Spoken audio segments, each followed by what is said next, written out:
like to call this meeting to order. If you can please rise for the Pledge of Allegiance.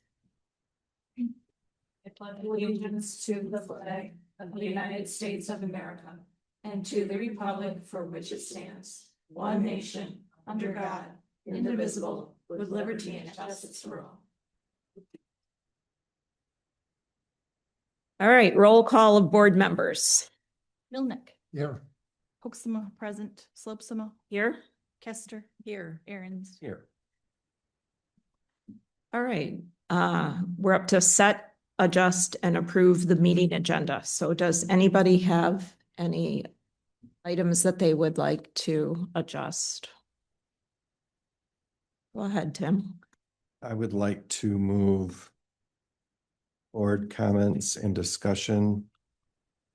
Well, in this case, it might be, no, I have no adjustments for this meeting. No adjustments. Okay.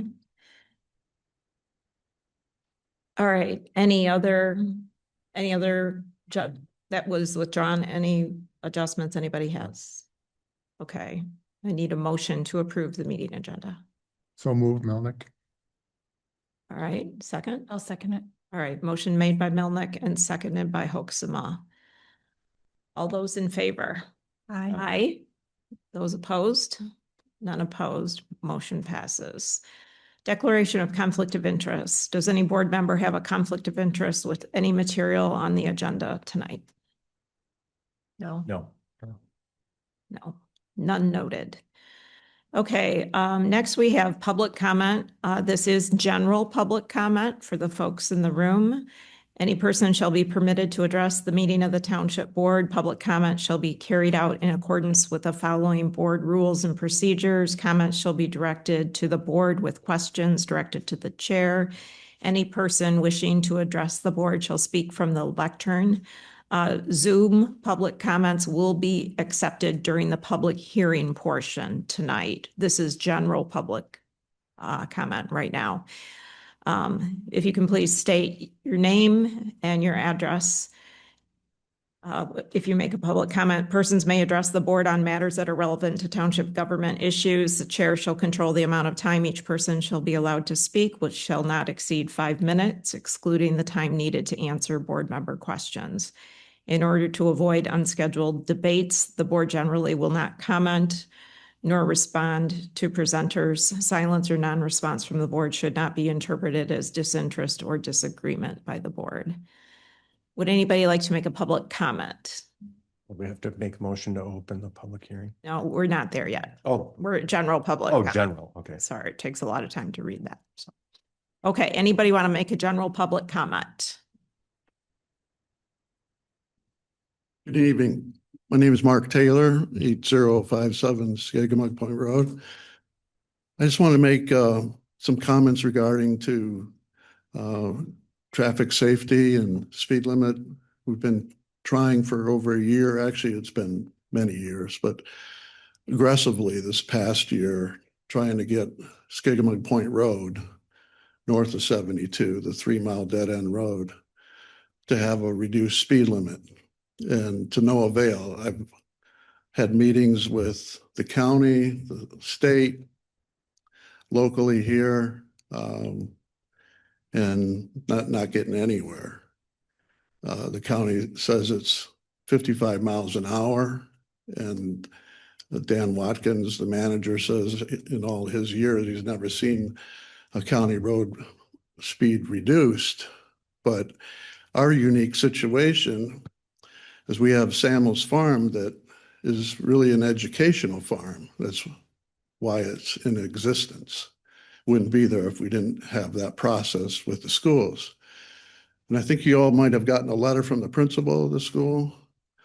And then there's many other residents that emailed Linda in regards to, in accordance to your budget that you're going to be discussing, that if we could at least get the stationary solar speed limit signs that lets you know how fast you're going, that slows people down. I've talked to MDOT, they said that works.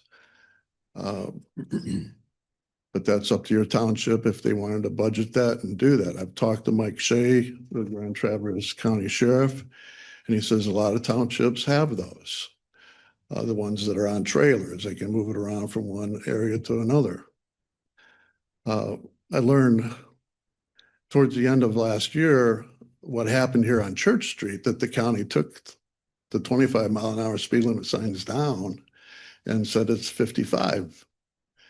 And, you know, you got children and handicapped people, and now that's like a drag strip over there, if anybody wanted to. If you try to start from your car from one intersection to the other, it's almost impossible to get it up to 55. But they have the right to do it now. And on our road, we have an Elk Rapids school bus driver who barrels down our road. And with over 150 deer that are sanctioned down Skagamo Point Road, they jump out in traffic all the time. And it's all we need is for a deer to jump out when this school bus driver is in its path and swerves with a load of kids, and those buses can flip over. So I'd hate for something tragic to happen. So I'm hoping that you guys can put something in the budget that can help us. Thank you. All right, thank you. Would anybody else like to make a public comment that's in the audience today? All right, then we will move on to the public hearings. All right, so we have 3 public hearings here tonight. And they are listed on the agenda. If anybody needs an agenda, they're over there on the table. So first up, we have the public hearing on the millage to support the general fund. So do I have a motion to open the public hearing? I'll make a motion to open the public hearing about the general fund budget. I'll second it, Melnick. Okay, motion made by Hoeksema, seconded by Milnick. All those in favor? Aye. Those opposed? None opposed. Motion passes. Okay, think we need Don't we need a roll call on opening a public hearing? I'm sorry. We don't need it to close, but I think to open it, you might. We can, why don't we just, You just have to state the time, 6:30. okay. So the public hearing is open at 6:37 PM. I would like to state that this is on the millage to support the general fund budget, which is 1 mil estimated at $192,700. This was published that right here on March 11th in both the Grand Traverse Record Eagle and in the Elk Rapids News. On the agenda, first, we are to hear any written comments on the general fund. And I would say we received numerous emails from residents of Skagamo Point requesting budget consideration for a speed sign for the road. This included, and I will give this to you, Kay, at the end of the night, Mark Taylor, I believe his name is Richard Gold, Campbell, Clark, Beadle, King, Volk, Krieger, Schulte, and Blight.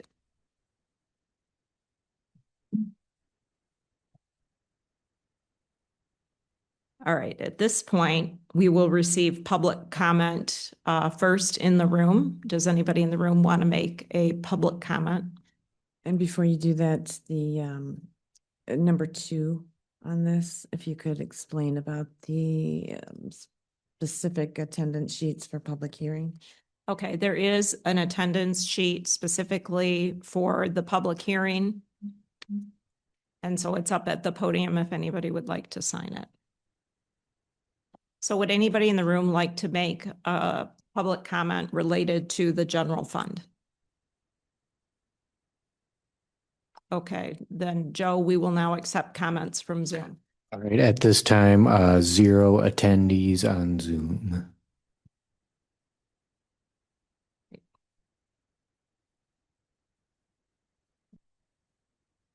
Okay, Then I would like a motion to close the public hearing. I'll make a motion to close the public hearing on general fund budget 2026-27. Second, Aaron's. Okay, motion made by Kester, seconded by Aaron's. All those in favor? Aye. Those opposed? None opposed. Motion passes and the public hearing on the general fund is closed at 6:40 PM. All right, next, we're going to move on to the public hearing on the special assessment millage to support the fire fund budget. So I need a motion to open that public hearing. I'll make a motion to open the public hearing for the 2026-27 special assessment millage to support the fire fund budget. I'll second that, Melnick. Okay, motion made by Kester, seconded by Milnick. All those in favor? Aye. Aye. Those opposed? None opposed. Motion passes.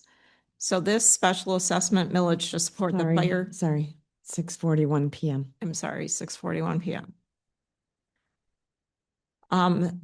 This special assessment millage is to support the fire fund budget, which is 1.25 mils, estimated to be $416,800.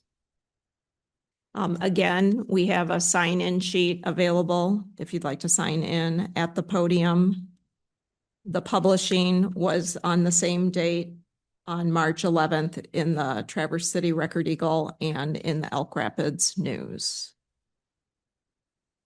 I do not have any written comments regarding the fire fund, so we will open this up to public comment in the room relative to the fire fund special assessment millage.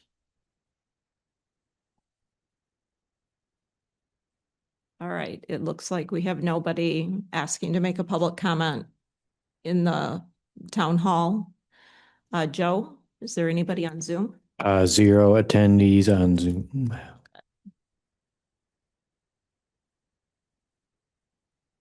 All right. Like a motion to close the public hearing? Make a motion to close public hearing on special assessment millage to support the fire department budget. I'll second that. A motion made by Milnick, seconded by Hoeksema. All those in favor? Aye. Aye. Aye. Those opposed? None opposed. Motion passes and the public hearing is closed at 6:42 PM. All right, next, we need a motion to open the public hearing on the millage to support the ambulance fund budget. I'll make a motion to open the 2026-27 millage to support the ambulance fund budget. Kester. I'll second that, Melnick. Okay, motion made by Kester, seconded by Milnick. All those in favor? Aye. Aye. Those opposed? None opposed. So this public hearing is open at 6:43 PM.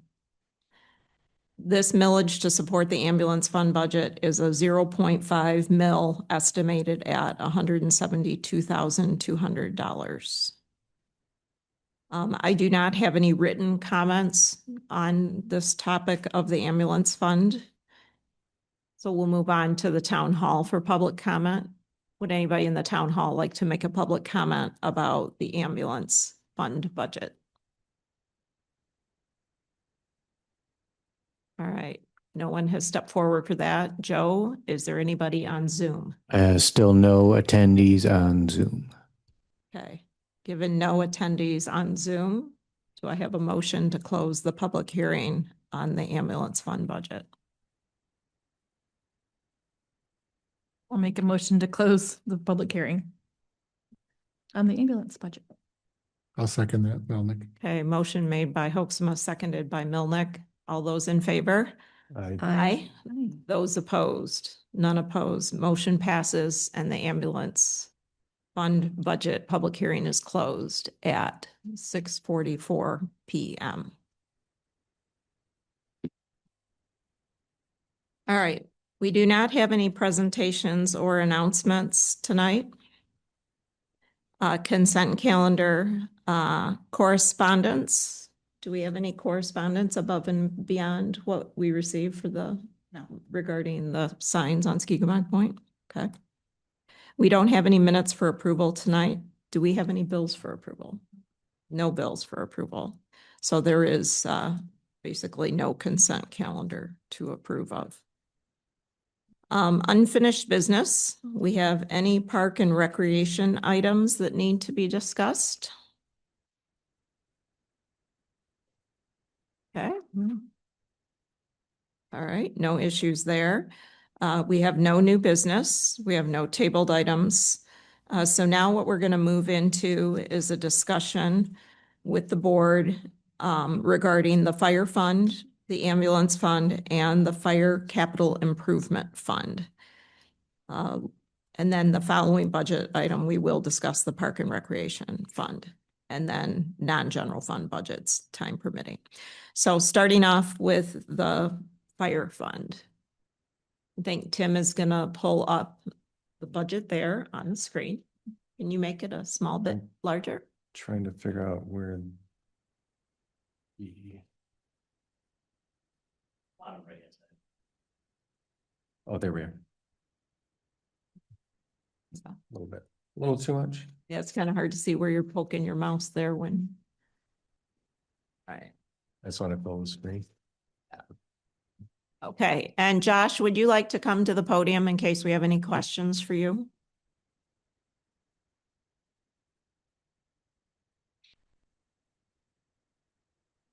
All right. I did ask him to do an executive summary. Well, that's right. That's in the packet. I think it's at the bottom, right? I don't think I'll flip to that for the screen here, but Okay. he wants to refer to that. That might be helpful. All right, it looks like that's on page 39 of the packet. Yep, let me.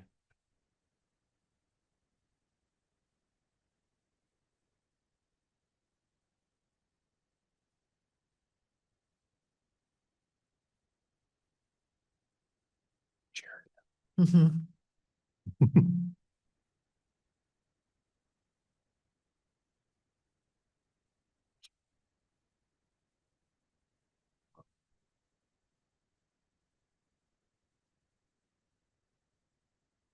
The 39. Yep. Yes. Yep. Do you want me to read through it?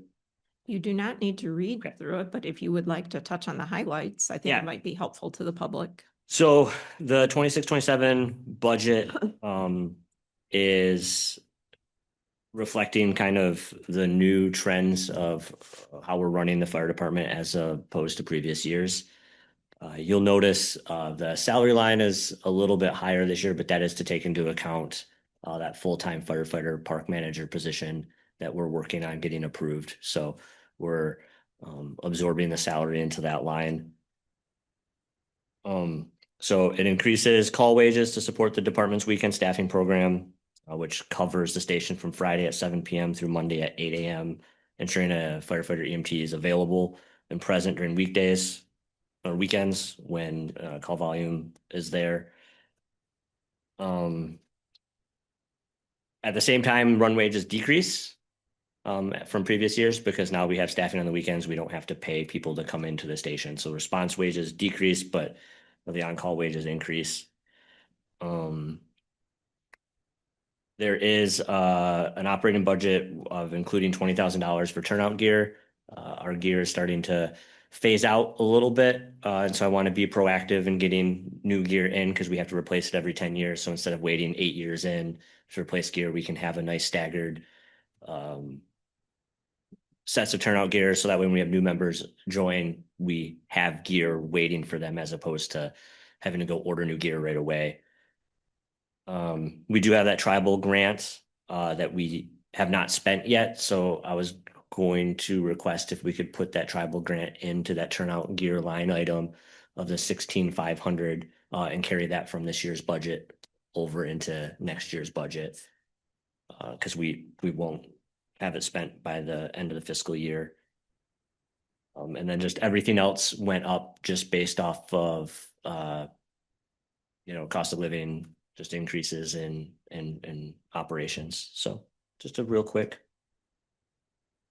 So are you saying the 16.5, I should make that 0? It's not gonna be spent in the projected? Nope, it will not be spent in the projected. Okay, What line item was that, Tim? that was 745. Or I mean 40, line 40.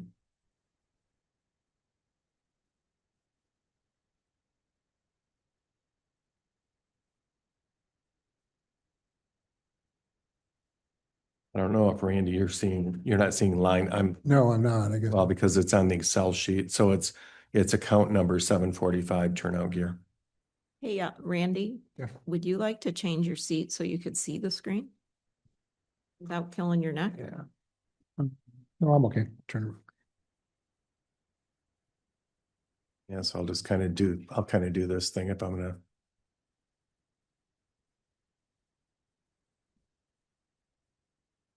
So are we doing questions or comments at this point, or? And a couple highlights. That's about it.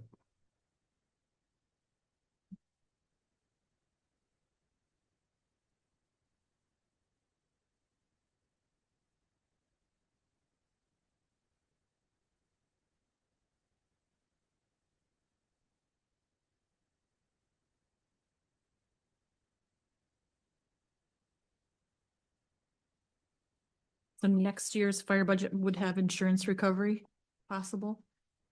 I did not include that just because we don't have an idea of what Yeah. that's gonna entail or how much we're gonna generate from that. So we will have insurance cost recovery for auto accidents and the like. So we'll have revenue coming in, but that's going to potentially offset wages for those calls. So don't know what that's Okay, and Gonna look that's like. due to the new policy Yep. that we approved just new within the ordinance. last couple months. Yep. Okay.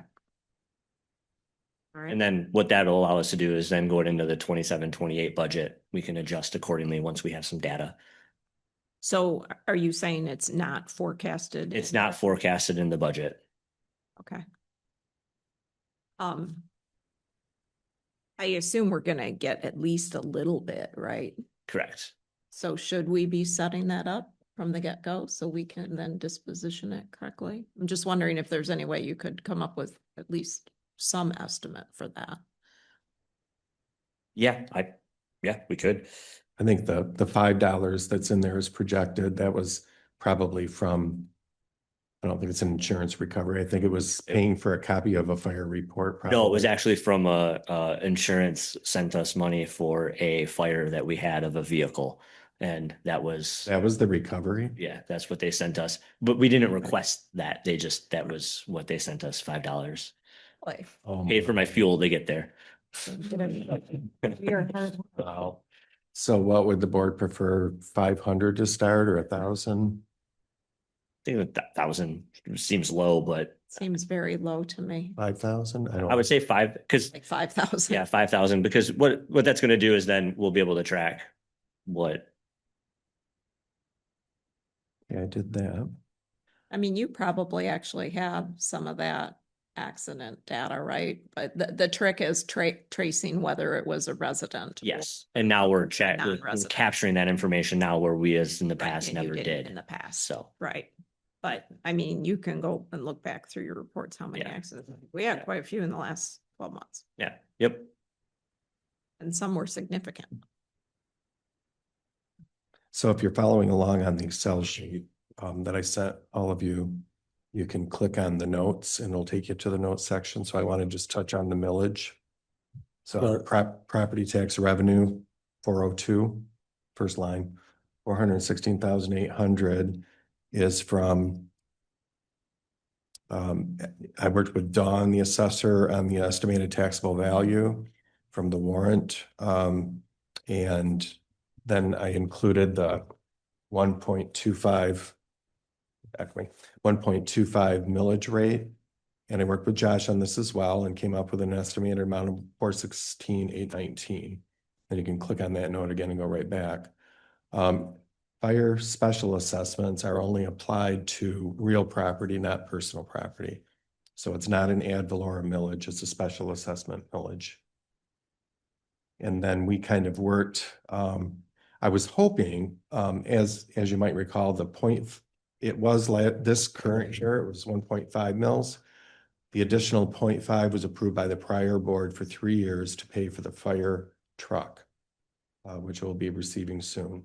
And that expired this year. So next year, that would have dropped down to 1 mil. And I would have liked to see it go down to 1 mil, but with the operational changes that we've made this year, the enhanced staffing of the fire department, we're providing a greater service than we have in the past. And with the thought of it, hiring a full-time firefighter / park manager, which only I think 60% of that position would be charged to this budget. The numbers didn't work out to go back down to 1 mil. So for a balanced budget for this fire department with that staffing structure, we needed 1.25. And that is, I believe in this budget, the big decision for this board to make. Do you want to charge an additional 0.25 mil above and beyond the traditional 1 mil?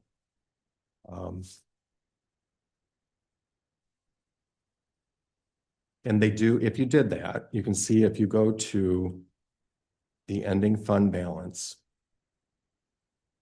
if we didn't charge that additional millage, the fire fund has a sufficient fund balance of 600 and we project the end of the year at $630,000. So even if we did go back to 1 mil, it wouldn't be dire straits for the fire fund, but it wouldn't be sustainable for. Do you see that, Randy? No, I'm looking at the ending fund balance, it says 610, is that, how is that? We just added that 5,000. Well, I just made it. Oh, okay. I made a change. Okay. So that's basically the decision for, I think, the board to make. And we're not, as we have in the past, that 0.5 mil that was collected in the past. We see in the transfers out here on 999 at the bottom. It had numbers in there for the last 3 years, the last 2 years here.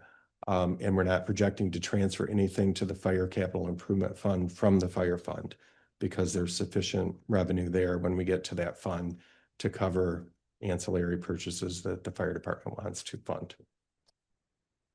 We did include a little bit of money for contingency.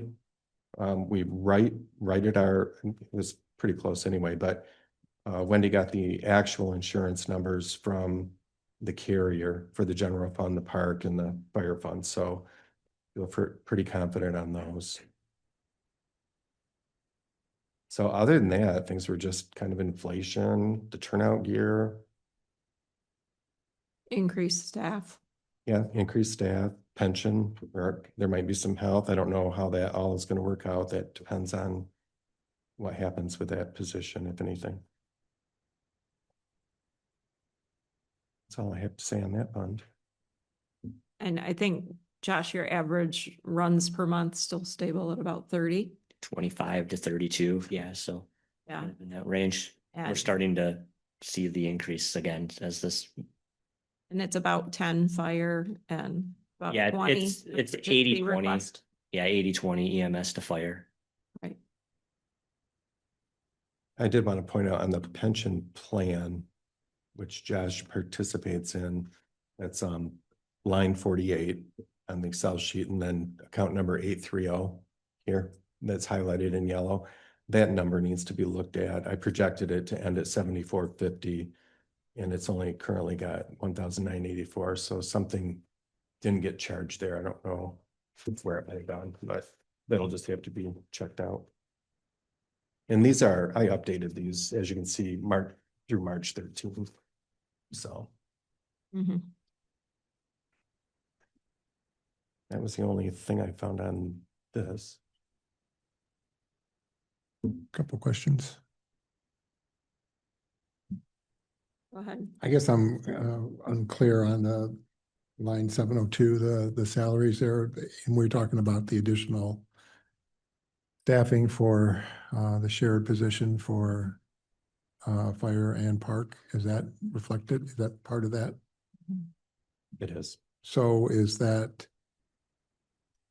money coming from the park as well to support that position, or is there? My thought would be if the structure works out the way the board approves it that way, it would be a 60-40 split right within payroll.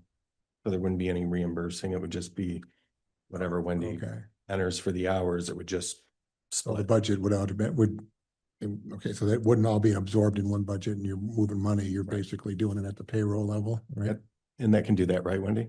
I hope so. I don't know. I think so, yeah. It'd be an auto split with the benefits and the wages.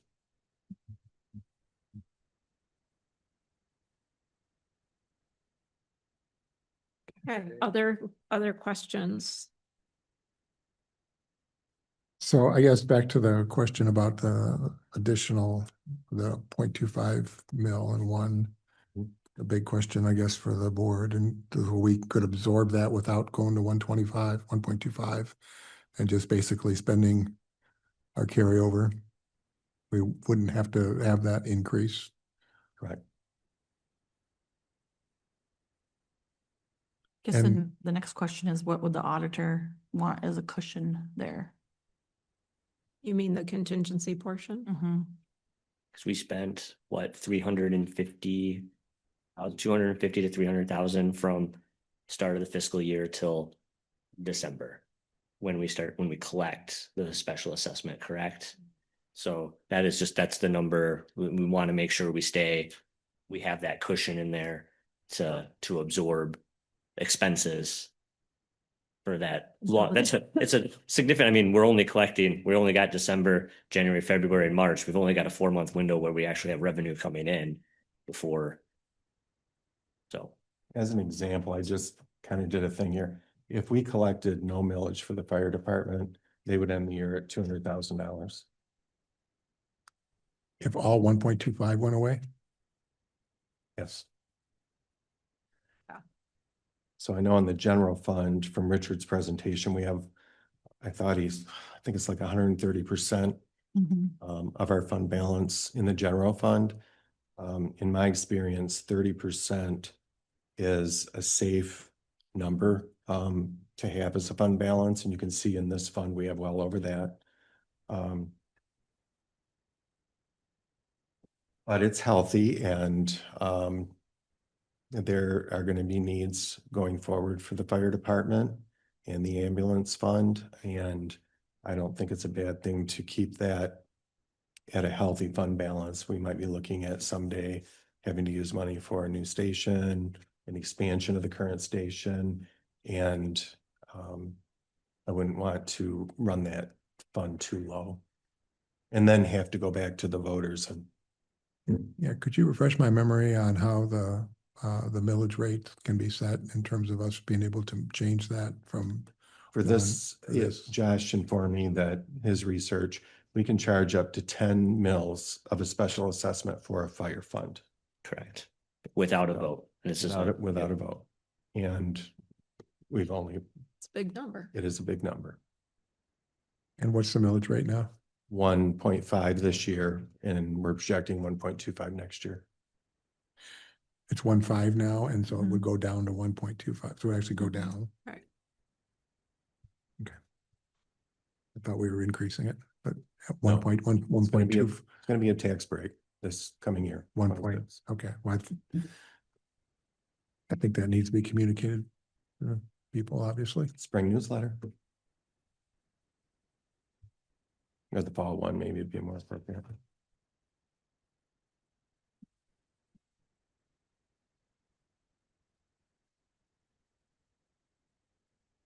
Should we go to ambulance? Great. Is everybody okay? Moving on? I have a question for clarification for the minutes.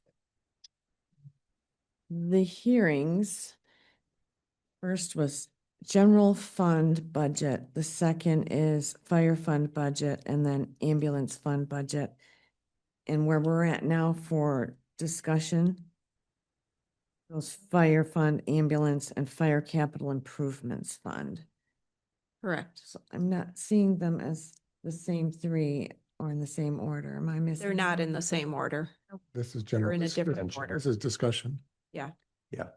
The public hearing, it was required to Okay, discuss. so the discussion is all encompassing is what you're telling me, of all three. Yes. Okay. I misunderstood that from the agenda then. That helps, We thank get to you. go out of order now. They're not separated, is the point. Right. Thank Yeah. you. So I would just say in conclusion of this discussion, as a taxpayer, we are receiving significantly upgraded support from the fire department in terms of not only fire response, but EMS response, which is, 80% of the calls. And our guys are typically beating the ambulance to the scene. And that was a change that was implemented summertime, roughly, midsummer. And then further, we augmented by having an on-call program where people are in the fire station. So, that's why some of our wages are going up. But, the fact that we can actually lower the mill rate slightly, I think that's a pretty good story for everybody. I think people need to know. Yep. Yep. And yes, it should be in the newsletter. Okay, ready?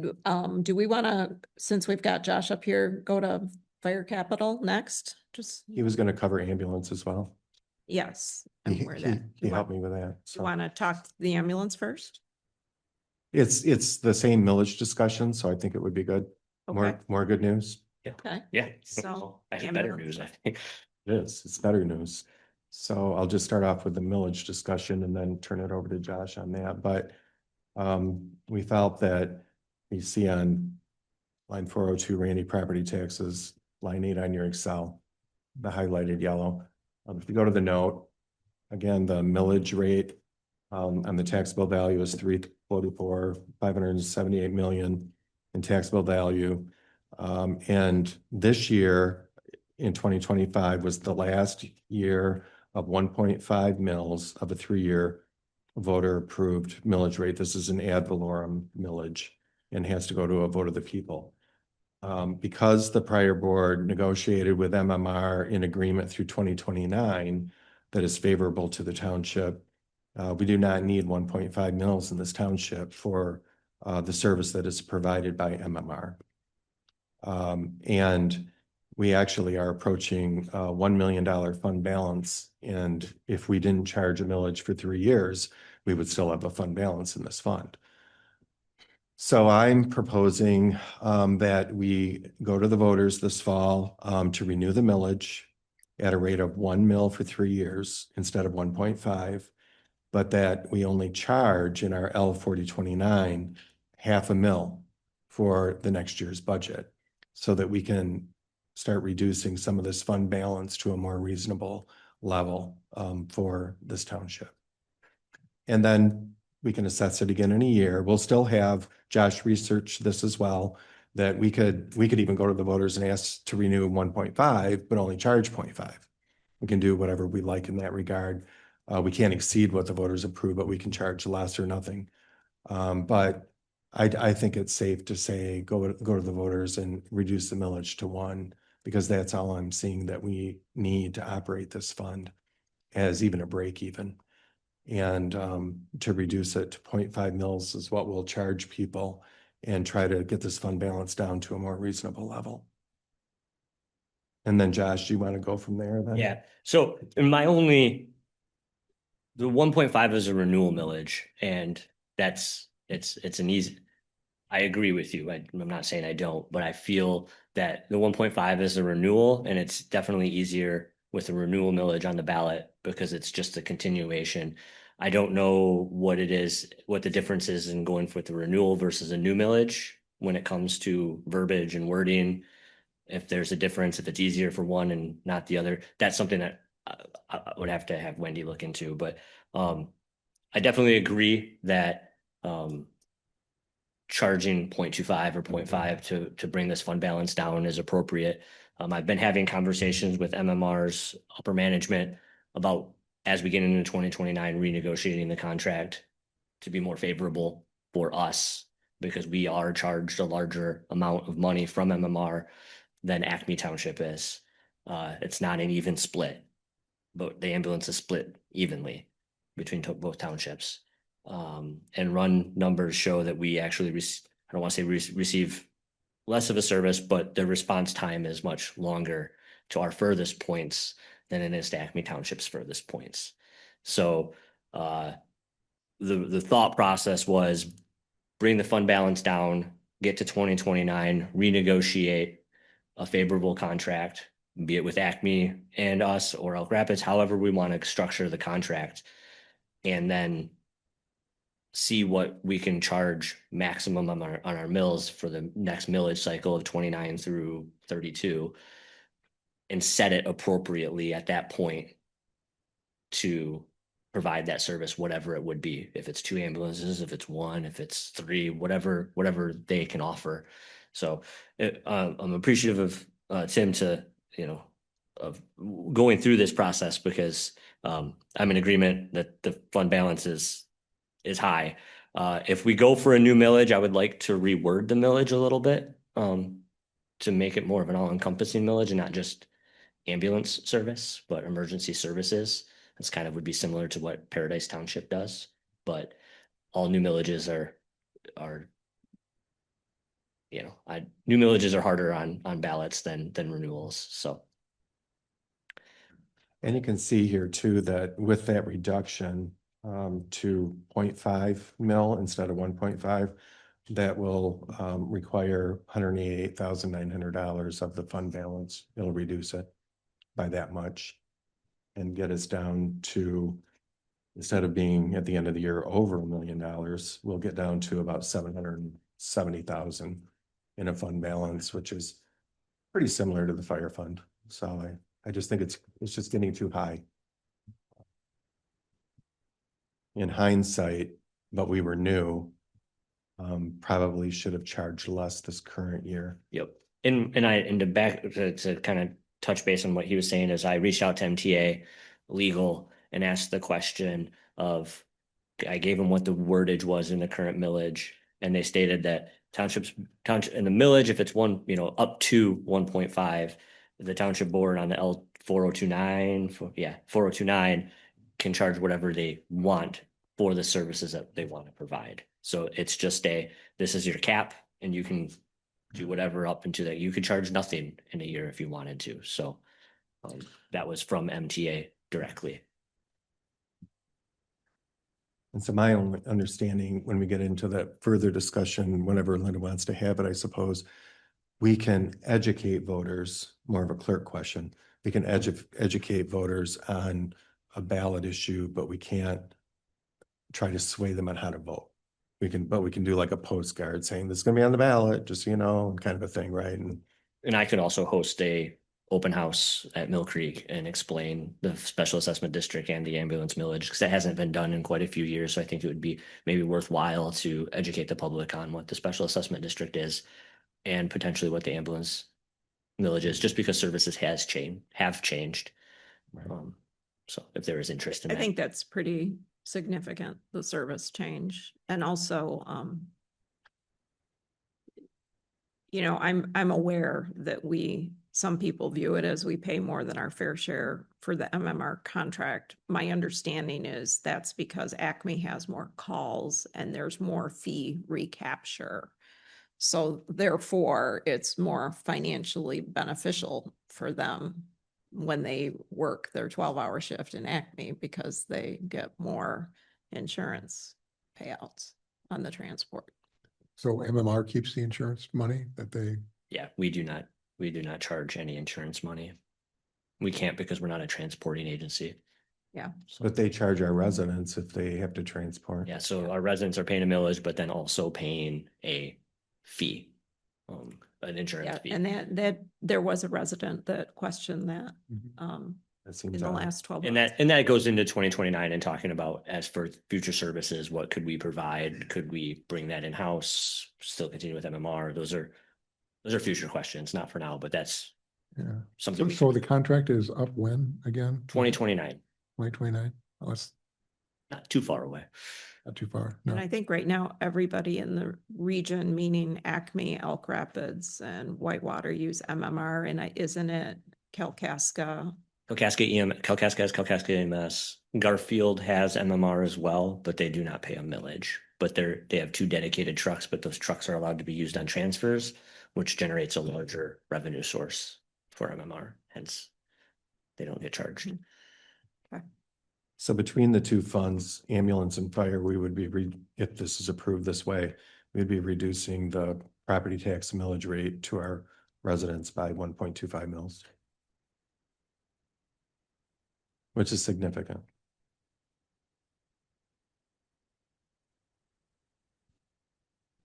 Okay, any further questions or comments? Makes sense to me. One of my pet peeves has always been governments that tax money and then, or raise money and then don't spend it and just squirrel it away and then claim they're conservative, you know. Yeah, you can get criticized for hoarding money, you know, and it's, And I think the intent was to Not good build a fire, governance. like they were trying to, my assumption is they were trying to build up a fund balance to build a fire station.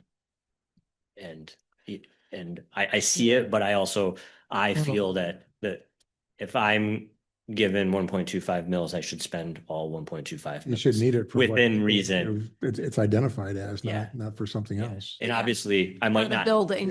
Yeah. I should, I might not spend all of it, but it helps me. Got to be straightforward with the ourselves, yeah. voters here. This So- money is for this and this is what it costs. And when we get to the fire station discussion, we'll have that and it'll be for the fire station. And I think that reduction in 1.25 is a really good example of, if we want to go back to the voters to say, we want to charge a millage for building a new fire station in the future. We've reduced the rate by 1.25 already. So I think it sits well. So. But yeah, we're not this there yet. should be a separate ask, Yep, you know. I agree. Okay, ready to move on to fire capital improvement?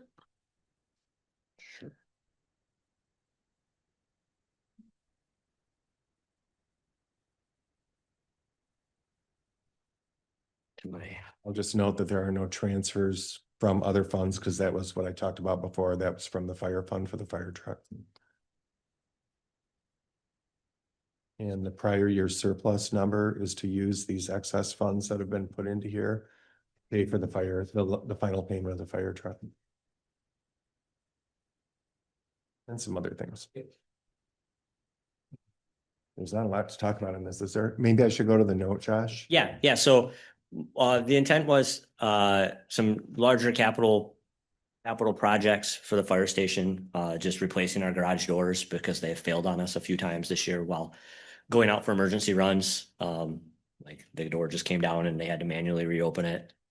And it broke on me as I was backing into it once.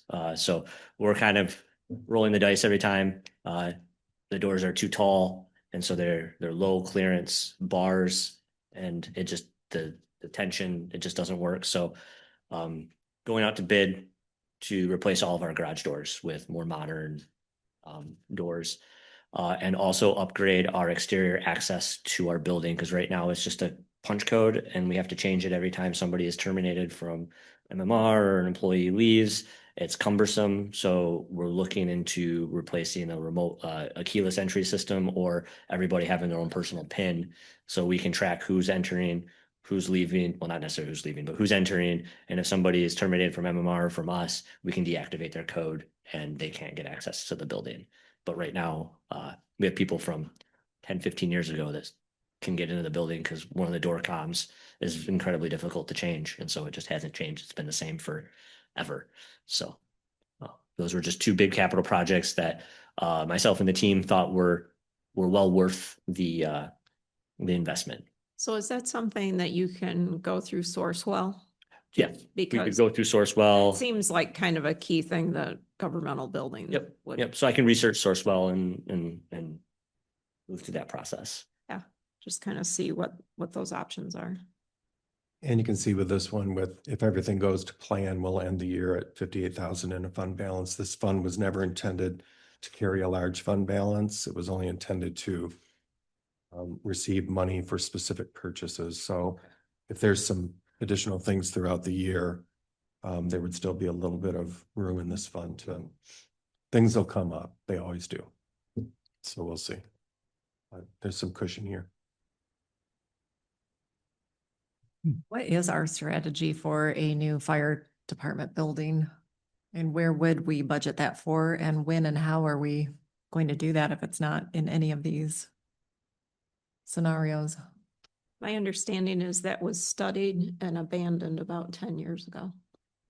So at this point, we don't have a specific plan. Nope. And with the special assessment millage, we can levy up to, from my understanding, it's unlimited mills for operating expenses.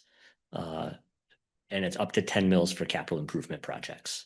So we could, in theory, levy a millage to build a fire station with our special assessment district, because they're very hard to get now, but this was created in the 70s. So we're very blessed to have And it's this, perpetual. and it's perpetual. So So I think one thing that I know was Josh's initiative, and I went with him. It's time for another visit with Jane. But we've been trying to improve our relationship with the tribe because they were the proposed partner 10 years ago. And it's hard to say exactly why it blew up, but it blew up. And we do own that property at the corner of Cram Road and Elk Lake Road. And so it's something that should be revisited, but I know Josh felt that first we needed to get our act together on some of our other things with the tribe as far as, doing the right thing with grant money that we've been sitting on for years and things like that to try and open up that communication and develop more of a relationship. So I know Josh has done some things like some joint training recently at the hotel to try and just get that partnership going more again with the emergency services. And didn't you just recently put a new firefighter on from the tribe, right? yep, he's a full-time firefighter for the tribe, and now he's pulling shifts with us as well. So Yeah, so I think we had some relationship building that needed to be going on. So thank you for Yeah, doing that. no problem. And to your point, I definitely don't want to. Yes, a new building would be great. Like having, a not Paradise, but like Blair Station or Long Lakes, like those are niceties, but it's not necessarily a necessity, right? We have a building, we have a good location. I definitely want to invite the board at some point as a special meeting through our building, because we do have an idea to improve our current building at potentially a much lower cost that then would meet the demands of our fire department for the next 30 to 50 years in the location, the building we're in. Just trying to be, a steward of the money and be responsible with it. I don't also look at this as a taxpayer myself for this township. So everything I do, I run through that lens, and we have some things that we can do to make our building more feasible. So I would like to explore those options as well, because maybe we only spend $500,000 to update our station to make it current and workable for us now, as opposed to spending, new stations are going for $5 to $7 million to build a new station to stay up to code, because you have to have all of these features now in fire stations that make them incredibly expensive. So that's kind of my plan. I think lastly, do you recall Josh was at C2AE that did the original development of the fire station? And I would say, I have no idea if the person that worked on that is still employed there, but we have used C2AE for the electrical upgrade at the park this past year. And they helped us with the boat wash, and I got all good things to say about these people. I mean, they do not only a good job doing the work, they do a really good job managing me and Tim to make sure that we do what we need to do so that when they say it takes this long to do it, it gets done. They were the ones calling me during this meeting, actually. I know, I mean, That's what you need with these projects. seriously, it took me a while to figure it out. I'm like, I'm being managed. They're managing us.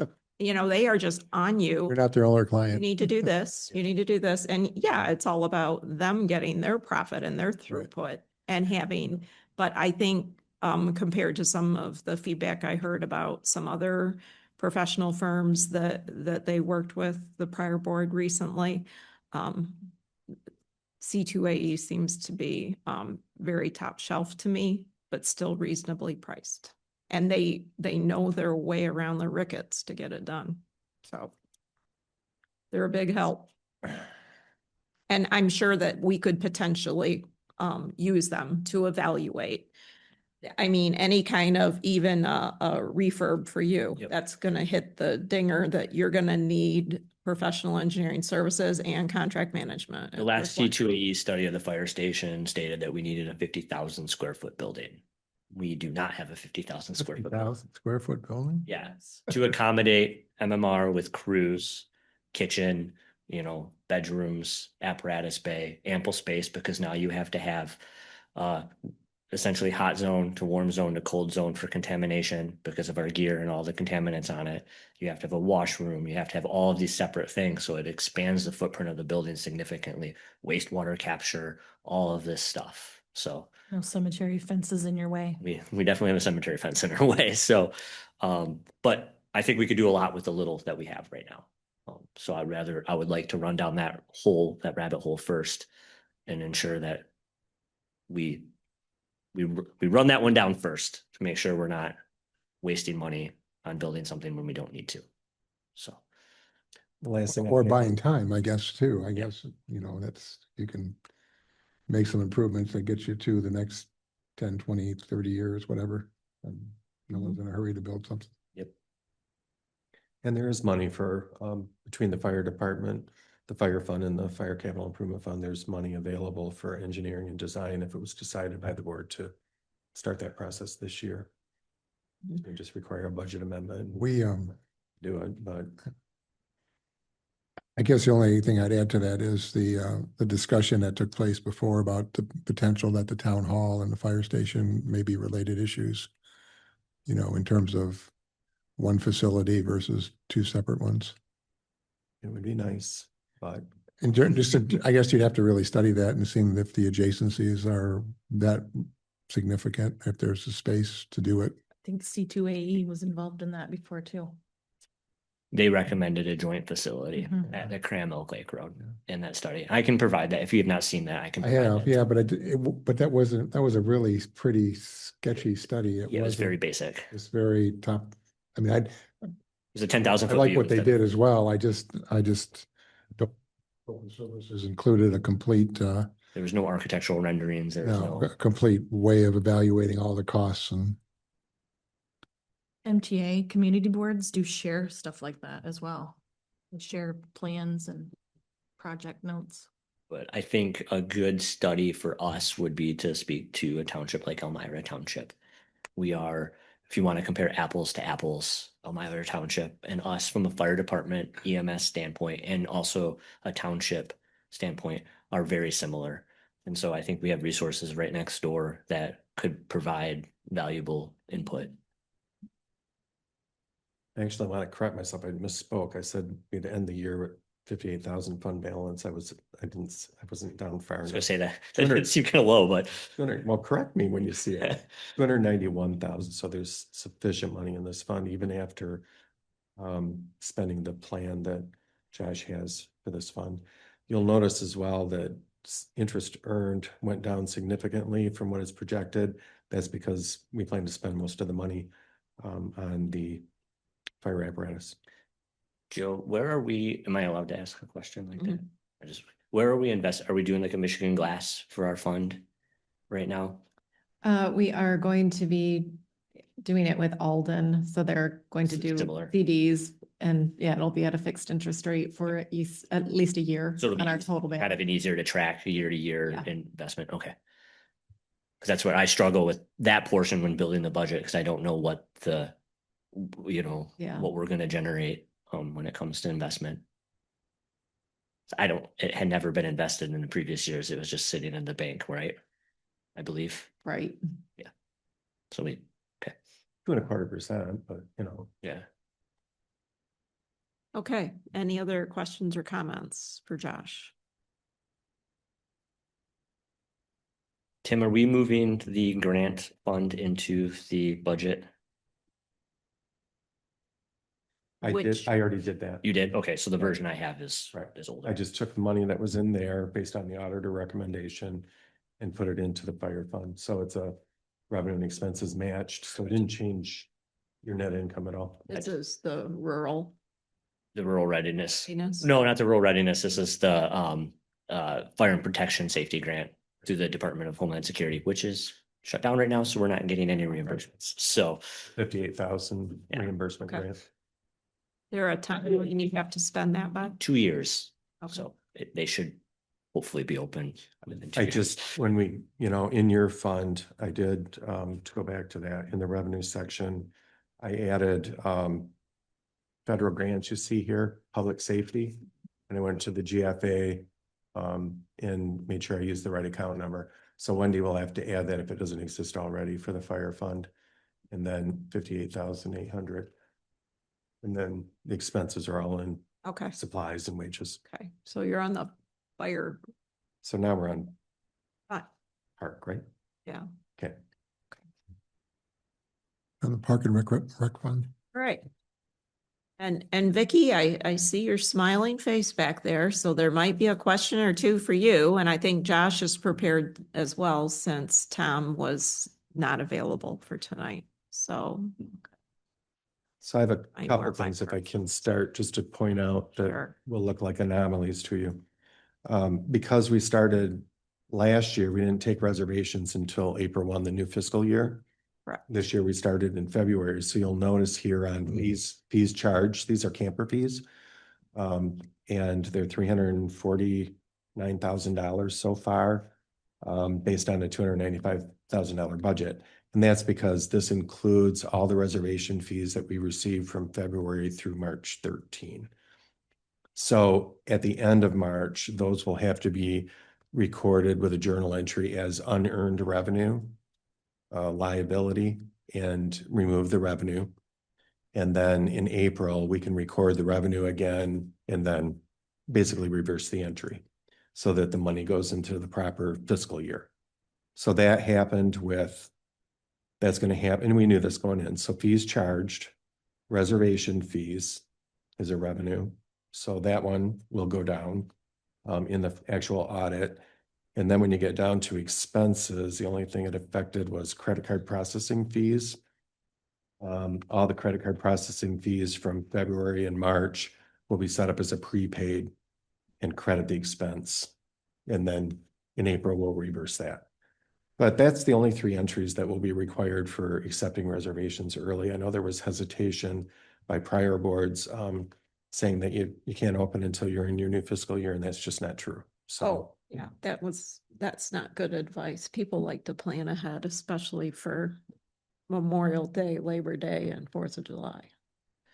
and then on transfers from other funds, there's just a transposition entry that went the wrong way that just needs to be reversed and corrected. A prior board transfer that we approved just needs to be corrected there. We'll end the year with $100,000 as transfer from other funds, from the general fund for the park electric underground project. And then I just am highlighting wages and salaries to reflect if we do hire parks manager / full-time firefighter position, that's reflected here. And then There's wages, 703, that is. 703, yeah. Well, so the park manager will go up, see the wage increase there from 5,000 to 19,100. Because the park manager is would be a salaried full-time employee. So his wages wouldn't, his pay would not be considered wages anymore. As a ranger, he would be a manager salary. And that's what makes the wages go down, because this year he was a Oh, really? right. I'm trying to say lead park ranger. So the information back from the labor attorney on reviewing that job description came back. he advised not to make that a salary position initially until we actually had some data. And he said that was based on Fair Labor Standards law, and the type of work matters. So there will need to be some data capture done for a period of time, and then we can reassess. But right now, he said that's very risky for us So- legally. Do you think I should then go and change this back down to 5,000? Well, actually, it would end up being 0 for salary. And then I would just put that 19,1 into wages.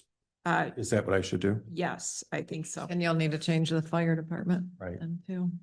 Yeah. So yes, I would advise you to do that. And Josh and I just went over that a couple days ago. Long discussion with the attorney. Yeah, I think it's gonna be on the next agenda, right? Yes, that's the reason we put it back on the agenda, to clarify that. Okay, so then I have to do that with the fire fund too. Okay. I'll have to, on that one, I don't think I have it separated quite like this. I'll have to work with Josh on, I'll just have to remember. Could you add some notes to that too, like the other one, so we can keep track of that? Well, I won't need one on park fund if it's all just wages. It's the same as what it was, right? It's 95,600. Yeah, so I changed it on my screen there. 0 for wage or salaries and then 95,600. Yeah. So I don't really need a note for that because it's the Okay. same. Okay. It'd be a note if for the salary thing. I think I did Yeah. put a note on the fire fund. Let me check. Okay. No, I didn't. But I can. So in that one, then we would need. I don't know if 60% of his time is charged to the fire fund, Josh, and it's not salary, would it be just regular wages where we have regular wages, With right? pulling that up in my budget as you started asking, so, cause it's just gonna be charged at the 27.50 an hour or whatever the rate is that we approve when we do the salary schedule. That would go under, let me see. Get over to the correct fund. Oh my gosh. Our fund. My intent would be to have that charged to probably, Wendy, would you want to run that one under the part-time firefighter line item? 706. 706? Yeah. And then And that's you just, can keep track of it. then I can keep track of that exact position with that exact line, that item. Yeah, and you could with wages too, either one, because they're Yeah. both 0. Yep. So. Okay, I'll just work with you guys later on that and figure Yeah. out what that amount. And would then, be. and then there will be, the potential for, because it's a non-exempt, so there'll be a potential for overtime, but the intent was to absorb that with the contingency line if overtime is hit, so. But that's all for Thursday's discussion, so. Yep. Got one other related question, Josh, while you're still here, or others. There was talk about the intern from Central Michigan, is that? No bites on that yet. I need to reach out to CMU again. It's just, it's hit and miss on those, so. Okay, so But- we need some changes to the budget to support that?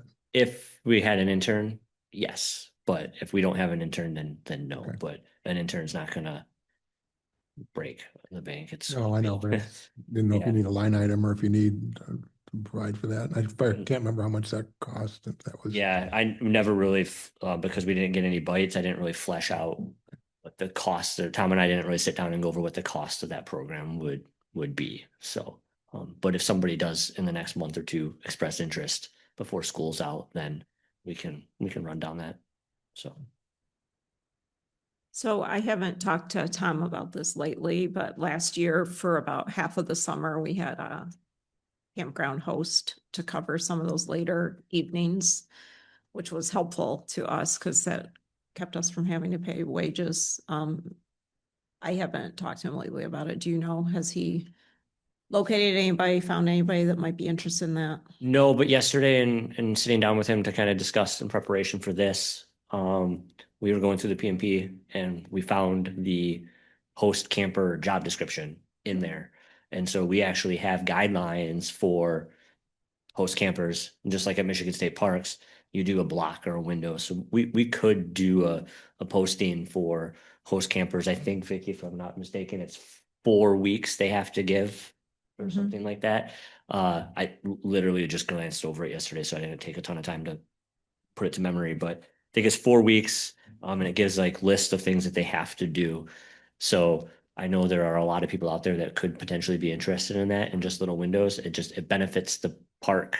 And even if it's just 4 weeks in July, it still benefits us for 4 weeks where it, if we can get 8 weeks covered, awesome. I But would get that in the teachers' lounges. like- teachers lounges and Tom and I kind of half jokingly like we should blast this on social media looking for camp hosts and on all the park sites, the Michigan State Parking Group camp site, we would probably fill it. So we just have to pick the best site or one of the better sites that are towards the front because the hosts are typically towards the front of the campground. Yeah, and I think last year, the agreement was pretty much just that they did the camp host job and there was the free campsite was the reward Yep. for doing the Yeah, work. and there's There no was no It's up to money. 24 hours. Okay. Yeah. Yeah. Yeah. Week. Yeah. Okay. Yeah, And he ended up filling in because when there were issues with one of our park rangers that had some issues and couldn't come to work. And so then he worked a lot just to cover because it was the end of the summer and tough to staff. So Yeah, and if you give me one moment, I have it right here. I have it on my hard drive. Wendy, is that going to be under what appendix is that under? H? No, No. oh no, all right. Um. Oh my. Probably he's looking for that under the facility repair and maintenance line item, yeah. Oh, that's which is line account 930, line 62. 24,500. And I worked with Tom on Linda asked him to prioritize some of the maintenance issues that would maybe need to get done. And it didn't give me any numbers, so I kind of guessed from what my But memory he was. did give us, we might want to pull that up in our packet and look at it, right? I think it's right at the end of the packet, right after Josh's report, I think. Okay. Yeah, I don't know if Yeah. there were, I'm not sure if there were numbers on it though, but he did prioritize. So I tried to put some numbers in there. Beach area, new sand, like we did, not to expand it this year, but just to, if we need to spruce it up again, like we had to last year, 2,500.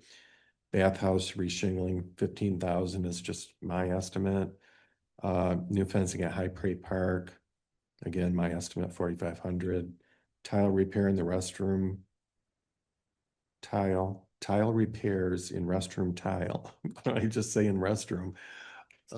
Yeah, So, yeah, so he had a couple things going on in the restroom. He had some tile sealing grout, which should be relatively reasonable. And then he had some partition wall repair, couple toilets. couple broken toilets. So obviously, we should anticipate seeing him come to us for authorization on that quickly on all of those.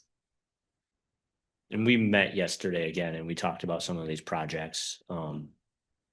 And just in that short time frame, it was very kind of more difficult to do some deeper research into the costs.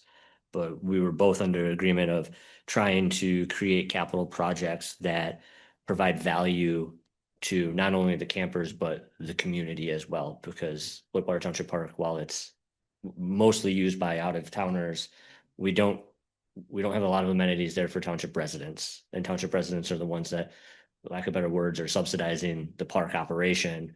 What can we do to make it usable for them, be it better walking trails, a better beach, better amenities for our residents to hopefully come there, then drive all the way up to Elk Rapids to use, say, the beach or the services that are there. So it was, like I said, preliminary discussions. But Just to, kind of correct that statement though, the budget we proposed for the last 2 years is self-sustaining. it's self-sustaining. It's Yep. not being subsidized by the So, residents. yeah. So It's everything is being paid for by Through the camping. user fees. yeah, So, that was a misspeak. Sorry. Sure. but an important differentiation. Very important differentiation. So apologize. And so, and just in the last meeting, we approved that firewood storage building. So that was on his list of capital improvements. We've talked about playground surface improvement before. I would almost call that maintenance, but anyway, there's several in here. And the PC is supposed to be working on a capital improvement plan. I'm sure that they'll Right. take input as well, right? Right. Mhm. So I don't know if I haven't got to the capital expenditure. Did you want to talk anything about facility repair and maintenance? Capital is different, that's new, but facility repair and maintenance is those things we just talked about. Yeah, there's so many needs there because it just hasn't been maintained over the years. So, in going to, this ceiling of the bathroom floor grout and tile, I don't know if that's ever been resealed since it's been done. So, and some of the floor is damaged, but there's an ongoing list, and I think these are all, you guys have this list in your packet, correct? Mhm. They're all pretty self-explanatory. And one of the things that's not on here for maintenance is the autumn olives on the trails. I do have, thanks to Randy, I'm going to take him up on that, volunteering to help clear off some of the autumn olives with a group of some of his people from the church, I think. Yep. So I've also had a township resident approach me on wanting to work some hours at the park. But I think that would have to maybe go through some legal issues, just for liability and safety reasons, because he's, Well, let's not go talk about that. I don't think Yeah. in a public meeting, so we can Okay. talk about that later. all right. So, what do you need from me that's not on this list? So we just went over some of the facility repair and maintenance, but when we get to the capital, so what I had there, now this was, when we ask people, give us a list of the capital needs, and usually it's the dream list, right? Everything that you'd like to have, but there's a reality to the situation. There's only so much you can do in a year, number one, and then there's only so much money.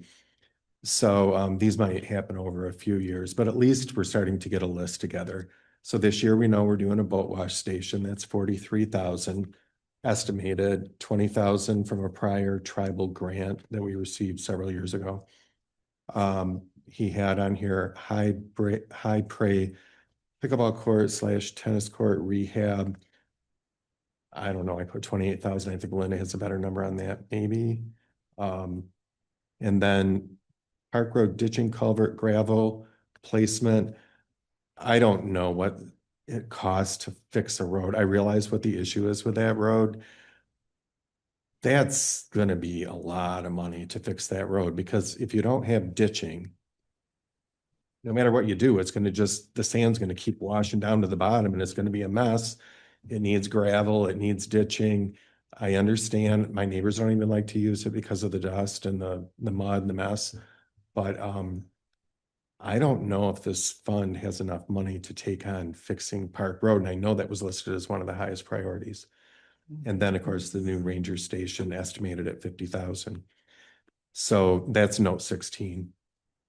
But so when you look back at the budget, I have that under capital expenditure, 970, line 65, 241,000. I just put in what Tom requested. Well, the projects, and then I just kind of put numbers to them. And I have no idea on that road. I put 120,000. I don't know. That seems probably low to me, but this budget would require using 165,000 of our fund balance, leaving us only $87,000 in fund balance at the end of the year. And I don't think that's a healthy fund balance for a supposed self-sustaining park. So it would need an infusion of funds from the general fund, or to use the public improvement funds that have been set aside and not been used in many years, which is about 100,000 there. So some decision does need to be made by the board about this budget. We don't have to decide tonight. But I think that we need to prioritize what we would like to budget.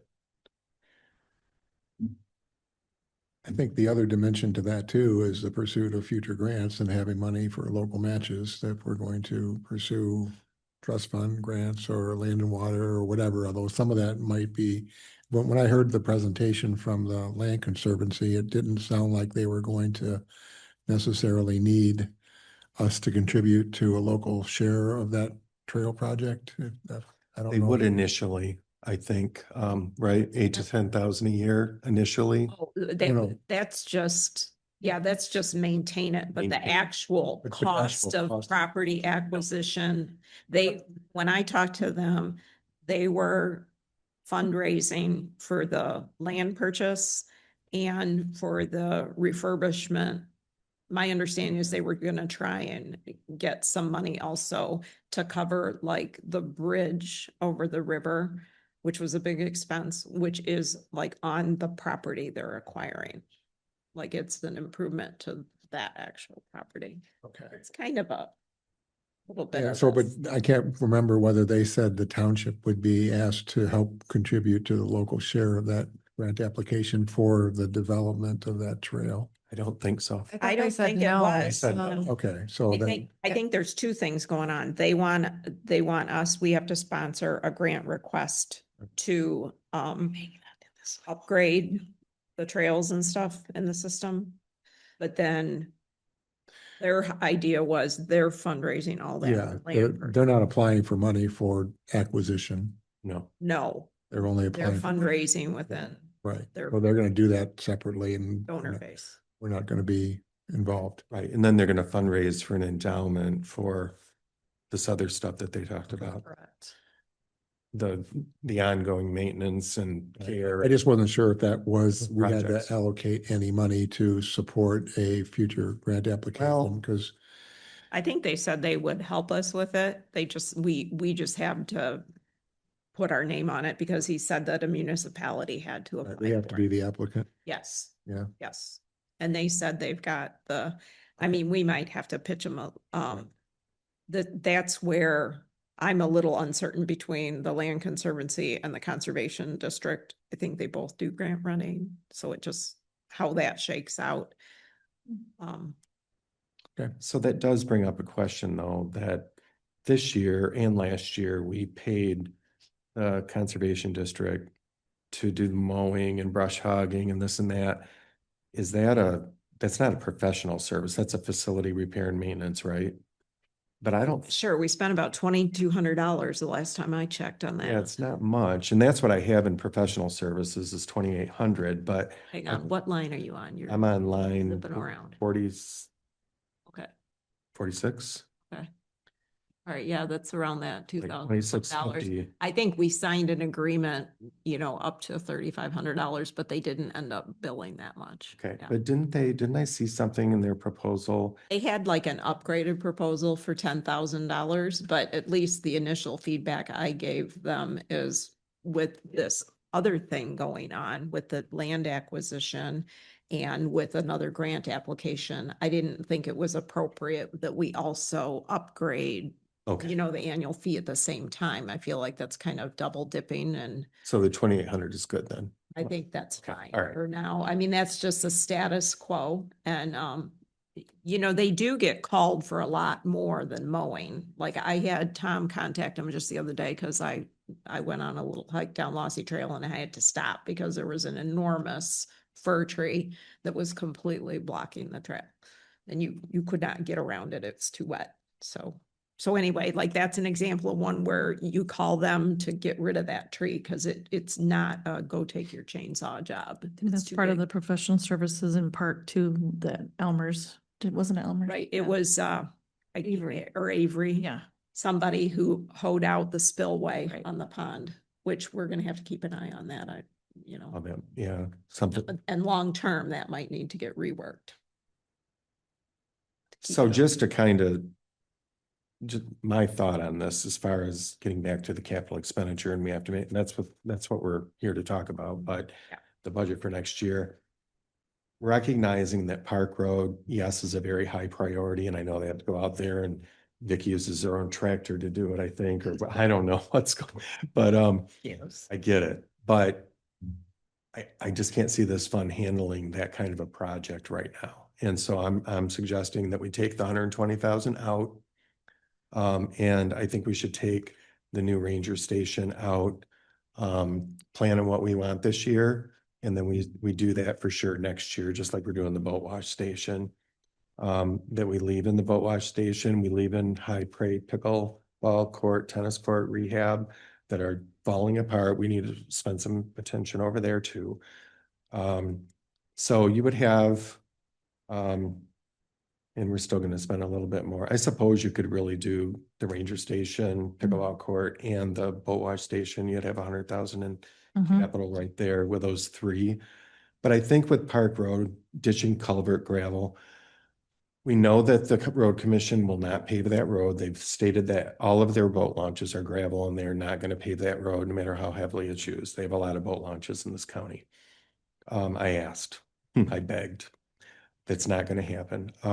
But I think they do brine the road twice a year, all the way, even the private portion that we own, they go all the way to the ranger station, correct, with the brining?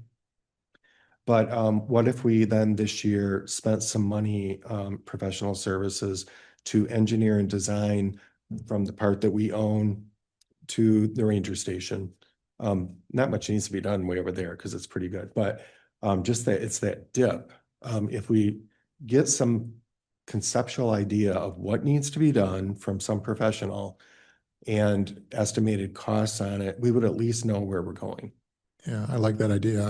I think that we need some professional advice on what the options are for that road in terms of drainage is key, of course, but then Yes. maybe there's a chip and seal alternative in there that could work as well, that would do things, or maybe fixing up the base in addition to the surface. I don't know. I mean, I'm not an engineer, so I don't know the options, but You know, at a minimum, I would try and talk Dan Watkins into at least going down there and looking at it, because that's free. You know, that's him or his engineer to Yeah, have Larry come down and hustle on down there and look at we it. could meet him there and talk about it. The other thing I would say is, But we're talking Name it. but we're talking the private portion, but he Yeah. would help us with. yeah, I think he's still willing to look at it. The other thing I would say is, I remember Rob Avina, who owns the, Silver, what's it called? Silver Birch. He told me before that he found a different company to do, brining for him. He felt it was more effective. And we go through the county usually because we get that 50% off deal. Mhm.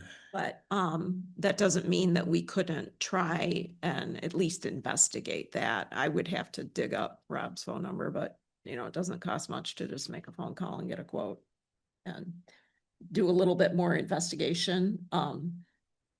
Rob, part of his special use permit to put in that campground was he has to brine that road out there on Moore Road a couple times a year at his cost. So. So Randy, you have more experience in this than most of us probably. What do you think would be, if we decide to do this professional service, how much would we have to add for something like that, you think, just to have a Just have them come out and professional service engineering I would- design, design the improvement. engineering design of what needs Well- to be done for that section of road? I think you'd want to have them give us several alternatives and then work up a cost estimate based upon what, you know. Have a request for Yeah. proposal kind of stuff. Or like we could that. just, 15,000. we could call C2AE or Gordy Fraser or somebody too to just do that. Pretty Frazier's Yeah. local. Yeah, they know. I'm asking how much money should I put in the budget? Oh, For for the just, study. just for an evaluation of that Mhm. and looking at options. So I don't know. 15,000? Oh, yeah, that's plenty. Okay. So is it okay with the board if I put in professional services, take out the 120, which was my guess anyway, but and put in 15,000 for some professional services to look at the problem and give us advice? Yeah, Yeah. That's a good idea. I just gotta find it. it is a big deal. There's a lot of people that won't go down there Yeah. because of the road. It is. the I'm big deal. included in that. So, you know, and one thing, and I wonder, and I met with my neighbor that maintains our private road.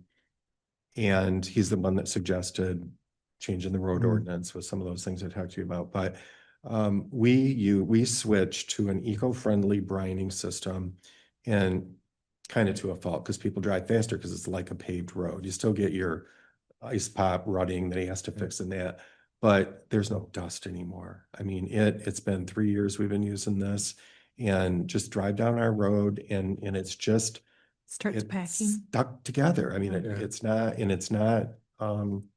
it's good, it's okay for the environment, and I don't know where they come from. But maybe for that road, we don't go with the county. Maybe we look at this vendor that we use for our road and try to get that road. At first, it's kind of tarry, until it like rains. It kind of binds up, doesn't it? Yeah, once it rains, I then. saw that on Wheeler Pines, we live on Wheeler Oaks, Mhm. there's Wheeler Pines, and they did something like that too, and there were parts of it that didn't work out so well, but a lot of it did. So they had to apply it multiple years in order to Right. get it You do to, have to do it for several years. yeah, to get it to adhere the whole surface, because apparently it rained right after they installed some of it and washed it away, so. So figuring this out is really time sensitive because they're gonna come after me to Right. get approval for that roughly $50,000 road brining agreement. And I think they're they gonna opened come bids after us already. in the next Yes. 6 weeks. And so anything you can do, maybe your neighbor's willing to volunteer a little bit of time to, if he's knowledgeable. Well, I mean, I can tell you who he uses and what we pay and, maybe how long the road is, but our road's longer than the private road on Park, the private portion of Park Road. Our road is longer than that. They not might as give us the wide. deal though, because it's in the neighborhood, it's close by. But I wonder if that can, I mean, by definition, you have RVs going up and down that road, Park Road, and a heavier traffic volume, I would think, on Park Road than, Oh, definitely. Yeah. and heavier dual axle trailers and whatnot going through there. That's, But it's got to be better than what, oh, yeah, it's I better. was gonna say, ask Vicky, can it get any worse? No. I mean, it's worth trying it. And I know it's a little messy at the beginning, but really, I mean, people won't walk on it. We have a lot of walkers on the road and take their dog. You just don't take your dog for a walk for a couple days. But after that, then it's fine, and it just, the dust is the biggest problem on that road. It's just a mess, but You want to roll that into the work with the engineer? Then having them look at that as well as one possibility, whatever that is. Or is that? I don't think you need an engineer to figure out what kind of dust control you want to use. That's just, Okay, so we're talking dust control and then some kind of improvement. yeah, well, we don't even Yeah. charge the dust control to this budget. Okay. It goes to the general fund. Oh, to the okay. Streets Okay, so they're two department. different issues. Right. Yeah, that's a general fund item. So I will say with Park Road, the private part is so sandy that the county doesn't brine that road evenly. There's areas, like when I look on the other side of Elk Lake Road, that brining lasts a long time. It doesn't get the traffic like we do on the boat traffic side. But I don't know where they go first, but it seems like the other side of Park Road, it gets put down heavier than it does on the boat side. Well, that's a good point because of all that. Our road has a good gravel base. So Mhm. that tar stuff, whatever sticks. This is all sand, and as people drive over it, it's probably just gonna wrap right around their tires and Yeah. just go with the sand, and I don't know. And that's what does happen. Or typically after it rains, the county is grading the road because that's the best time to do it. And then they're piling it up on the banks. There's no ditch. That's where all this product ends up. Yeah, I think the road needs a culvert and it needs to be raised. And to And prevent crown. that, Well, the engineering study can tell us. right? And a crown with It's just, otherwise you're Water never gonna drains fix off. that problem. The road commission can probably give us a few names of people they recommend we contact to quote that job. Also, making those changes, I got our fund balance back up to 192,000, which is better. So, Do you have a question though? Remember when Lindsay Myers was here? Are we baking in any of the dam assessment, special assessment into this year's budget? That's. I cannot get anybody at Grand Traverse County to answer a question regarding when they will make a decision. So as far as I'm concerned, it keeps pushing Keep it pushing out. that. No way she's, Because there's all these steps they have to go through legally with the court system before that SAD is approved. It's an enormous task. I look at what we went through for Skikemunk Point, and this is crazy larger than that. well, when are your L 4029s due? September. Yeah, They're never gonna get that. Yeah, no. No, so 27 maybe. Yeah, just Yeah. something that. but Do you have an estimate on how much our price would be? We don't know. No. Yeah. none of it. Yeah. None of it. Yeah. I mean, I know that she has very aggressive aspirations, but I'm not sure it's realistic. I mean, even just this question to Grand Traverse County has been stuck now for 8 months. Just kind of curious what it would end up costing the park in the long run of, like, is it something that needs to start being planned? Well, and now? they don't even have any idea what the public Perception that's gonna be. And I input think is gonna be when they find out what it's gonna cost. the last I knew is it was, she hadn't, I can check back with her, but I hadn't heard that she had a formula. But you are correct to be a little bit concerned because we have a massive amount of shoreline if they choose to do it that way versus doing it by owner. And I'm not sure if with the waterways, if it's different guidelines and best practices. Just wanted to throw that one out there on the radar, just so it doesn't get forgotten about. Yeah, I sort of forgot about it, looking at this budget. Yes. And of course, Okay. we'll pursue, we're gonna try to take advantage between the fire department and the general fund and the park fund. Any opportunities for tribal grant cycle things that are needed, maybe some of the things we already talked about could be covered by tribal grants, we'll see. Right, because that's coming up again end of Soon. June, I Yep. think. Yeah, let's just not let one of those go by, No. because Can't let We're it. gonna start, I mean, I've already started planning for fire ones, and Tom and I Mhm. were discussing some of these projects of what could potentially be. That's another reason why, I know that Tom identified a Amish construction company to make the wood crib, getting quotes on a reasonable new ranger station that has good line of sight down the road and to both sides. Cause you really want, I think probably you want to either have the rangers come out the front door and be able to go either way. We need to keep an eye on both things. And it's way less than ideal right now where that ranger station is. So, I think that brings up a point in my mind about the need for some long-term plan for the park and that where that ranger station really belongs in the future.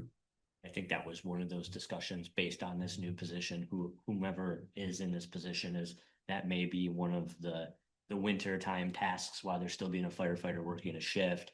They're working on a strategic 5-year plan for capital projects for the park. And actually putting dollar amounts on them and seeking public input of what, our community wants in the park. I think that's a really good use of winter time for a firefighter. yeah, but I do believe that ranger station location was already determined. There's infrastructure Yeah. and plans. I mean, Mm. it was planned for by. the line and the conduit are allowing room for it. It's gotta go in that island. Yeah, I mean, that was planned by the original engineering company and then it was finessed a bit just with the boat wash discussion too. Same thing. And there's, Location. Those locations were planned. and there's been plans and talk about in the past of possibly adding some convenience items that could be sold from the ranger station type thing. So I don't want that to be forgotten because that's a big request from the campers because they're always forgetting supplies Yeah, like, Gotta have your marshmallows and your graham crackers. or a way to light your campfire Uh-huh. or your Or worms for. a small for store fishing. inside. Yeah. And that's something that, like, when you go to state parks, like the camp host, and I actually have that host job description up. Circle back to that is, they provide those amenities. Right.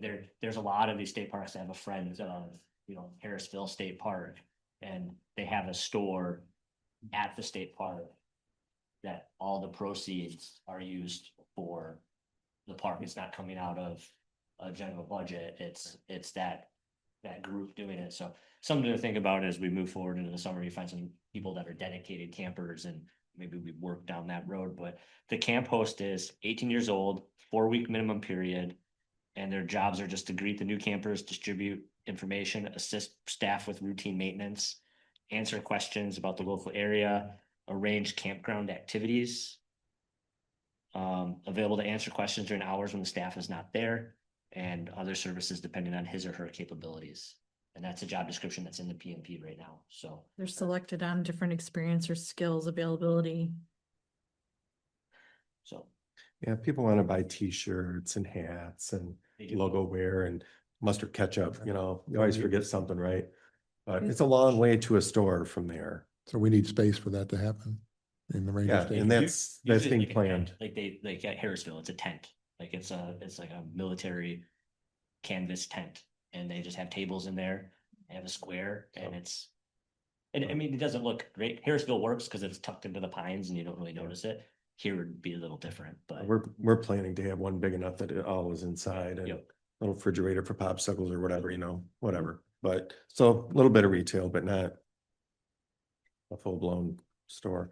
The only thing, Wendy, I had line 804 professional services, and I don't know why I'd have to run the year to date is 8,771, Mhm. and I projected it to end at 2,650, and I don't know if I made an error, if I saw something that maybe belonged somewhere else. I don't know. We'd have to run a detail to see if something got coded there that shouldn't be, or if I need to change my projected. You could look at that. That's all I had on that one. It looks like there had been. I'm just looking back at prior times. I see a similar number there in the 2024 to Right, right. 25 number. Can't remember why we budgeted 15,000. I can't remember what we planned. Maybe you to thought do. that Hearst Mechanical was in there. I don't know. Maybe. Or maybe you Professional thought, service, the 15,000 was for the park and, the 5-year plan for marketing, I thought. Wasn't it? Oh, maybe. Yeah, it was for marketing. We ended up Oh, only so is doing that why it for it's, is that why it's 3,000. 8771? Is that the, It could be, yeah. okay, that was the people that did the graphics on the 5-year plan? Yeah, which Well, like- was only Okay, 3,000. so I just need to change my projected to 8,800. All right, that's, I think you're right. That would be a professional service. Yeah. I think chemical control is under that maybe as well. So we started doing that bug spraying. Oh, yeah. That wasn't being done before. Why is your recommendation almost twice as much? Am I reading that right? That's because I just added 15,000 for the road study, engineering design. Okay. We just talked about.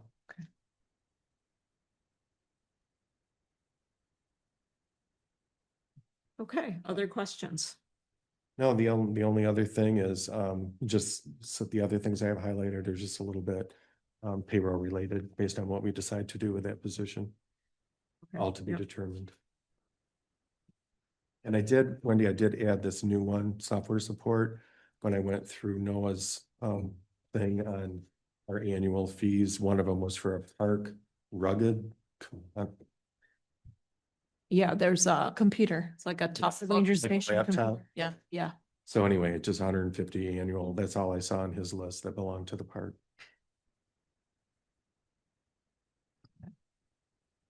anything else? No, we got through a lot. It's good. Getting close to 2 hours, but Other non-general fund budget, time permitting, anything more that you guys want to look at? Anything? I think that the salary schedule and the wage, the graded wage scale, I think it's gonna be too long, so I think we should wait on that. I can't even find my tab for the graded wage scale right now. I think I accidentally deleted it from here. But the only other thing would be, this is really simple. If we want to go to public improvement fund, there's nothing to talk about because we haven't done anything, and I basically just proposed the same thing. I don't know how many years this has been out there. I project to use it all. it was obviously set up by a prior board for some intended purpose, but I don't know what. But I just put in there, like I did last year, Township Hall design and any major repairs or renovations. We had a few this year, but we didn't use any of this money. We just took it out of the general fund, but some of this money could be used for whether it be a combined fire Township Hall facility at Cram Road, or we just didn't have time to really even Right. talk about it So- this year. So I prepared that RFP there, or RFQ rather, and then we talked about it. And then basically wanted the planning commission's feedback on that, and then they got consumed with the short-term rental issue, and now we're ready to get back to that. So there'll be conversations about that. So the money is here to do it, but I think we need, before we even decide, we know that the township has outgrown this facility, this space. Maybe this is better suited to be a dance hall or community center. I don't know what, but it's not real functional as professional offices for the staff. And that was identified by the prior board as well. But we can't even know what to talk to the public about until we go and really decide what we want designed and what the conceptual costs would be, and then see if the public would support it. I don't know, but I think we should get the ball rolling because that stuff takes a long time to get We worked need out. answers. We need a continuation of what the C2AE people did, and expanding on that, where they showed an expansion of this building as being one possibility. And okay, I mean, it wasn't carried very far. It just showed, the site with an addition on it. Right. So forth. So I think, I don't even know what the age of this building is, but the bones of the facility are not good. 1885. Oh, really? 1885. And But, the septic is right there. There's no expanding. so there's not a lot of money here. I just projected to use almost all of it. Just in case we decide to, we budgeted for it, but I don't know, maybe again, next year we'll be having the same conversation. We get distracted with other things, higher priority, but anyway, that's the only other option with this fund. But then maybe a piece of Is- it. We could close it and move the money back to the general fund if we don't want to I was ever use gonna it. say, it just looks like a slush fund to me. It was, and It's not, that's It not wasn't- really helpful. but it wasn't touched. right. I know, but it's just not really helpful because I don't know. Okay. To me, it's not as easy to have visibility to it. Well, like our auditor indicated, transfers to and from other funds are intended to be used solely for the purpose of it never coming back. It's supposed to be for something, and you have no expectation that it's coming back. So a prior board intended it for something, we just don't know what. So, but yeah, I mean, that's that fund. Well, and we had that kind of with the road fund too, and that's why we corrected that. We corrected it two ways. Correct me if I'm wrong, we put it in the general fund, but we kept track of it. And then we committed to spending it. But that sat in a separate fund forever. Right. This was, We tried to do something with it, but it failed a few times. So, so it just, but now there's no more, there won't be any more committed funds after next year. The road funds will be gone. So that was that. And the only other one that's kind of easy to get through is the SAD I fund. was just gonna ask if we could do that one. And then we can just focus on general fund and read this at the Tuesday meeting, which will. That'll take a lot more of our time, I think, discussing things. And I like that we're waiving Robert's Rules of Order and being able to just converse, because otherwise it would be Take forever. hard to do. So this special assessment fund is new, and I did. And you'll see it on your next meeting agenda or next Thursday. I'm going to be planning to ask the board to transfer $10,000 from the general fund to the SAD fund to cover about $6,200 of expenses that we've had so far between legal fees and postage and mailings and whatever. We can't end the year. We shouldn't end the year with a deficit. This fund actually would have no budget. So I'm proposing that we do a budget amendment to increase transfers in and then add a budget for legal, professional, publishing and printing. And then this year-to-date amount, the numbers that Wendy already coded these things throughout the year as we spent them or did journal entries to correct that. And so that money though will be collected. It's already been included in the special assessment. And as we collect the special assessments, eventually will find its way back to the general fund. And the total amount for the special assessment revenue is 300,800. Transfer in is $217,000 from the general fund, committed fund balance. And the capital expenditure, line 25, is, I just noticed on this, I don't have the actual account numbers on it, like I do in the other funds. I'm gonna have to add those. But the capital expenditure is $500,800 is the total cost of that project. Where is it noted what isn't Well, I'm the sorry, match that we're getting? that doesn't include, I'm sorry, that doesn't include the road commission portion. The road commission it's almost $1 million project. Yeah, the road commission is, I'm not including what they're spending of their money. So that's between the township and the special assessment. So you're saying we have to fund it first before we get the money back from the residents? That's No, I'm just saying fund just it partially. just for this year to make sure we don't have a negative fund balance at And the when end it of the year. starts getting collected is not this year, it's next year? Yeah, so Jill set up the special assessment in the BSNA program. And then I would imagine around September-ish, October, send out a notice to everybody, here's your assessment. You can pay it in full, roughly $2,000. Or you can pay it off over 10 years and here's the amortization schedule if you choose to do that, and then it will appear on your tax bill. And I think my estimate is 50% of the people or more are going to just at that dollar level will probably just pay it off. And then as that happens, that money will come in as special assessment revenue. And then we will just transfer that money as a reimbursement to the general fund. Because what we're doing, this 217,000 transfer from other funds here, Randy, if you see it up here, we decided not to bond this project for that dollar amount because the bonding costs are high. We're going to self-fund it because we have sufficient fund balance in the general fund. And then by law, we can only charge 5% interest by extending that money, basically as a loan to the residents in a way there. That's why our special assessment interest rate is only 5%. So that's. So where's that revenue stream going to be accounted for in our budget when we're outlaying all that money, right? And then we're getting it back. So It'll show It's up right as there. special See the assessment. 300,800? I put this budget together as if we get paid 100% with that mailing, which won't happen. right, But I just put that number in there so I can have a balanced budget going in. So you'll get about half of that money will come in as revenue. And, but then we have the 217,000 from the general fund, but we will have to pay this amount here, or the 507,800.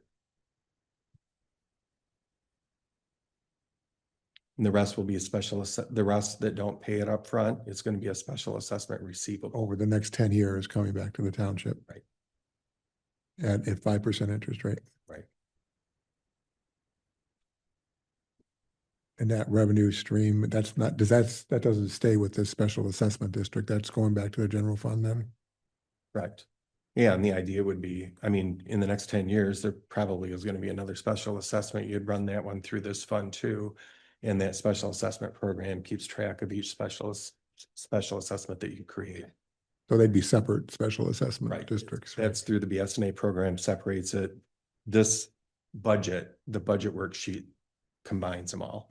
But we just have one. So if we only ever had one and it all gets paid off, then you have to do a calculation.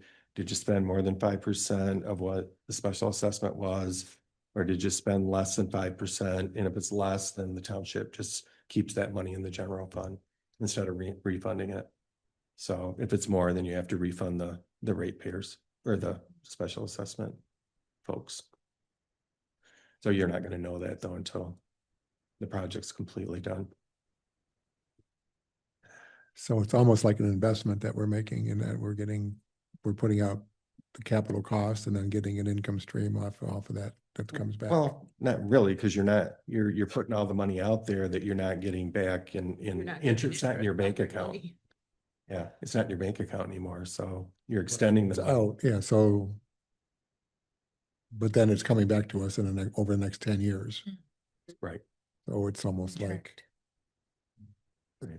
it's almost like putting it in the bank. Then So when it's all said and done, this fund would just go away when everything's paid off. If there aren't any more. I think that's what my, go to my note for and see what it says. So I'll just read this because this is the big part of this thing. So 217,000 transfer from the general fund to the SAD fund. I can make that just a little bit bigger for people who want to see it. For the Skegumog Point Road Improvement Project, 217,000 is the township share, 455,000 is the road commission share, and $300,800 township self-funded amount is the property owner's share. It is anticipated that about half of the residents will pay the entire special assessment, 1,780 per parcel in lieu of the 10-year repayment period at 5% interest. Maximum allowed by law to reimburse the general fund for self-funding. The township self-funded amount in lieu of bonding and all costs associated with that. Didn't make that. Yeah. Look at that. Will be recorded as due from in the respective accounts, and the general fund will be, I really cut that short, reimbursed annually with SAD payments and interest. I spelled interest wrong. So we're not going to know the self-funded portion. Correct that here while I'm here. We won't know the self-funded portion until Jill sends out her notices and these payments come in and we find out how much we're going to self-fund of this 300,800. Okay, we know we're going to spend the 217,000 and then we're going to self-fund what people don't pay in advance. And so when we find that out, we will come back to the board at that time and do a budget amendment to increase transfers out and transfers in from the general fund. Does that make sense? Yep. Okay. Does that make sense? I guess it's just the unknown of how much is self-funding and that. Yeah, we won't know until we see how much people pay. If few people pay and most people want to put it in their taxes, is there any problem with covering the whole amount? No, it was planned. Okay. So we have enough to do it. Yeah, we have $1 million fund balance in the general fund. So assuming 150,000 is about what we think we'll end up having to advance to this fund to self-fund it. Did the road commission give us that benchmark or is that? So I know they did their bid openings and I've seen, I don't know, Linda, if they communicated how the bid openings went? They did not complete a bid on this yet, and you know, I know Dan's been really busy the last couple weeks, and so I need to follow up with him again, and he told me that he's focused on doing the prep work. I need to pin him down more of when this will go out for bid. Oh, I thought it already did. He's originally said it would go out during the winter, but he said this job has not gone out for bid. So Oh. I need to find out from him actually on both. Well, I never saw it in the paper. There were Right. articles about, but they never mentioned this. Yeah, there were other projects Right. and stuff, so they have a lot on deck. I just need to double check with him to see when does he actually anticipate that? I did see his communication based on some of the public comments that came in that we saw today. I saw his communication to one of the neighbors there, and that was good information. It was informative for me. Yeah, he has about. I have a backlog of communication from him with all of he's been responding individually to people and copying me. And I do want to gather that together and send out another mailing to the people because obviously it's on everybody's mind. I mean, It's a lot of equipment, a lot of noise, a lot of cutting. And it's going to continue. So It's gonna be a long summer. it's a big project. Yeah. When it's done, it will be worth it, I think. All right. That's all I had on that fund. And so now we're just down to wages and general fund for Tuesday. So Are you gonna send us out an update on this or post an update? Version somehow? 9? Not yet. yeah, I can save this as a version 9 and then what do you think, Wendy, if I go ahead and redo the packet tomorrow and replace the Tuesday one with this new one? And then we'll be that much farther. I gotta get wages back in this. I don't know where they went. Yeah, if you can provide us all either share the link to the Excel file too. It's easier for me to look at it in Excel than, Me I too. don't like looking at it on PowerPoint. I don't print them out. Wages are at the very end, page 30. Yeah, I know they're in there, but when I was Oh, and you're messing at the when I was tab. messing around with here, I think I deleted a tab.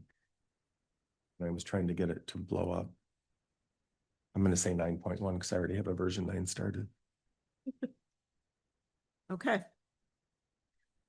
All right, so if no further items on that. We got an announcement here, March 24th, which is Tuesday, special budget meeting, work session, 9 a.m.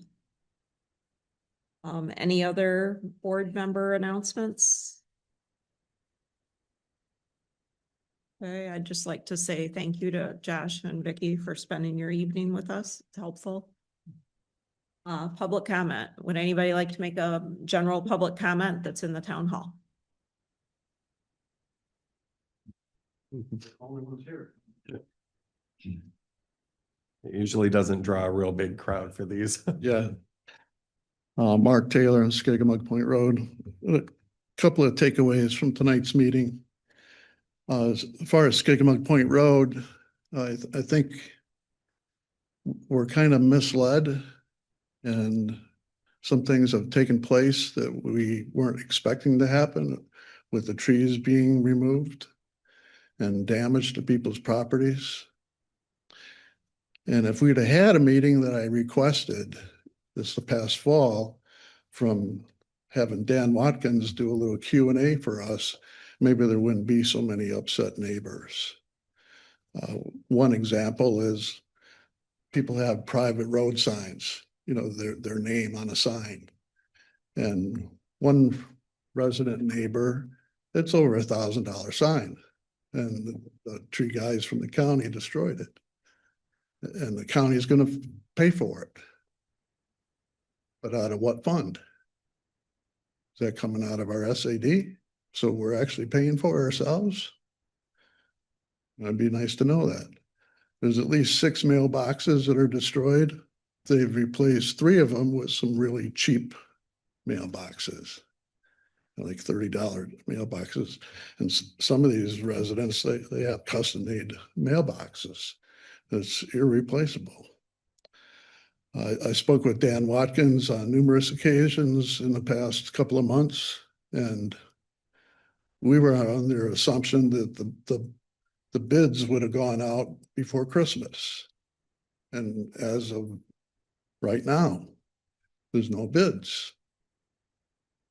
So with as many upset neighbors now, with the trees that have been pulled and chopped down way far into their property, which is within the county's rights, but that's not what was told to us. They weren't going to do that extensive ripping out of the trees. At Samuel's, which I'm a board member there, we have about a dozen maple trees along the roadside that we're tapping right now for maple syrup, one of our revenue items for helping to pay for different expenses at the farm. And they want to cut those trees. We're like, I thought the whole idea of cutting the canopy of trees is to let sunlight in, which was the last mile. Well, they're going all the way up to 72 to cut trees.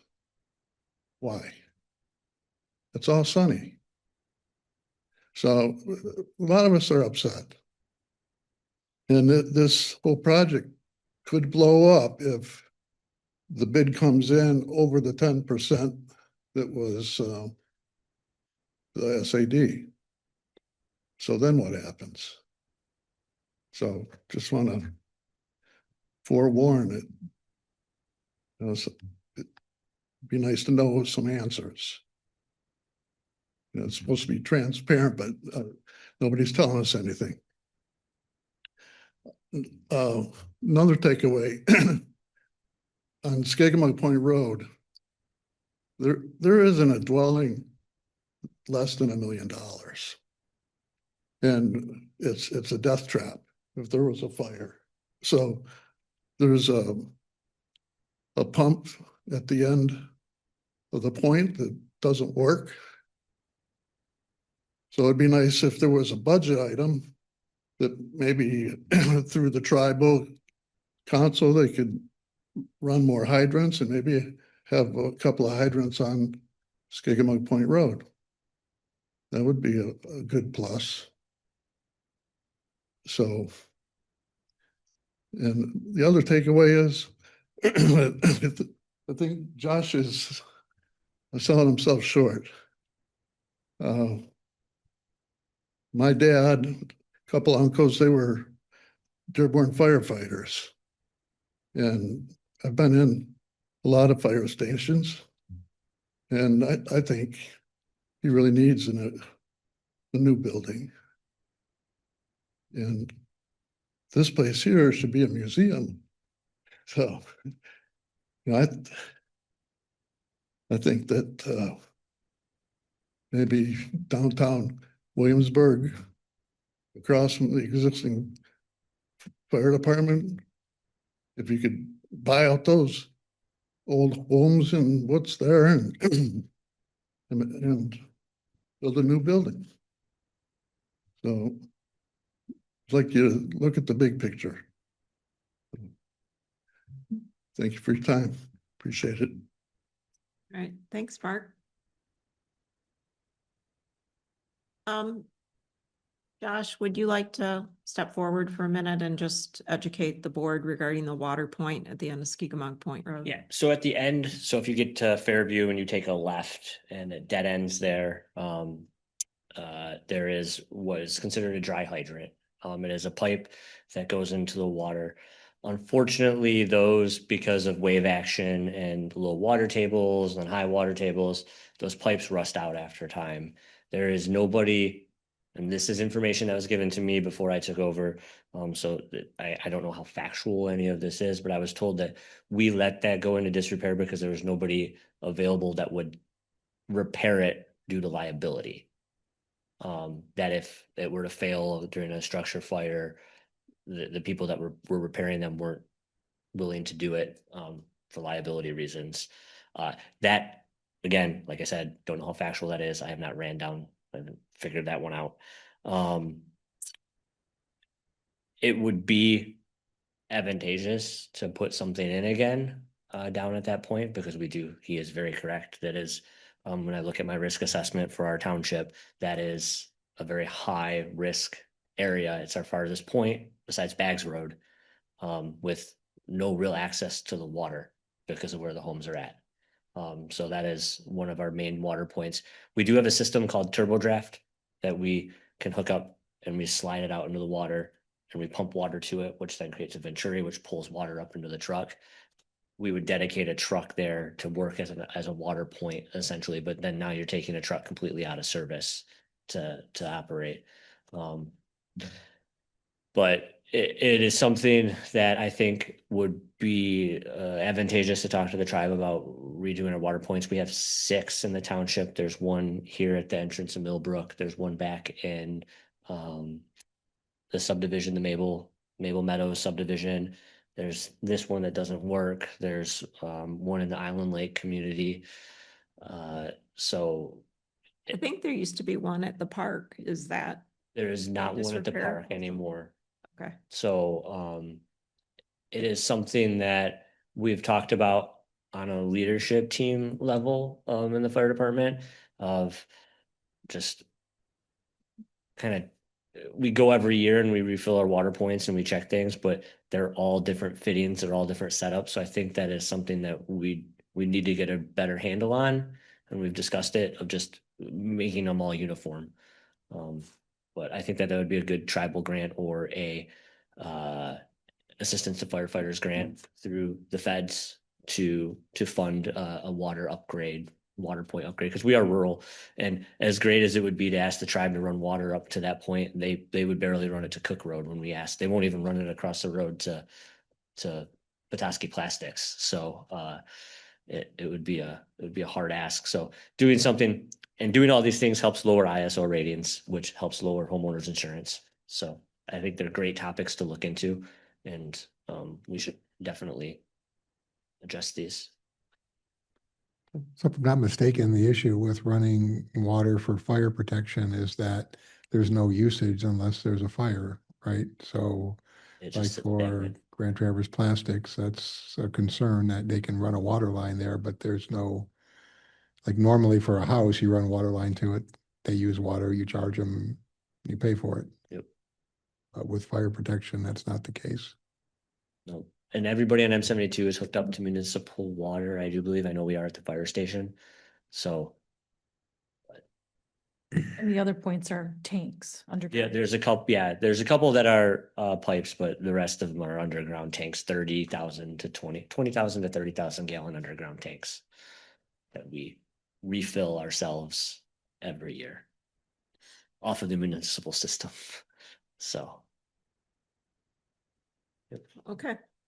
we'll definitely I'll put that on my my list of things to look at.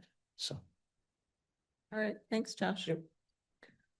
All right. I think we're ready for a motion to adjourn here. Or I didn't miss anything here. Yep, I'll make a motion to adjourn. I'll second it. All right, motion made by Slopsma, seconded by Milnick. All those in favor? Aye. Aye.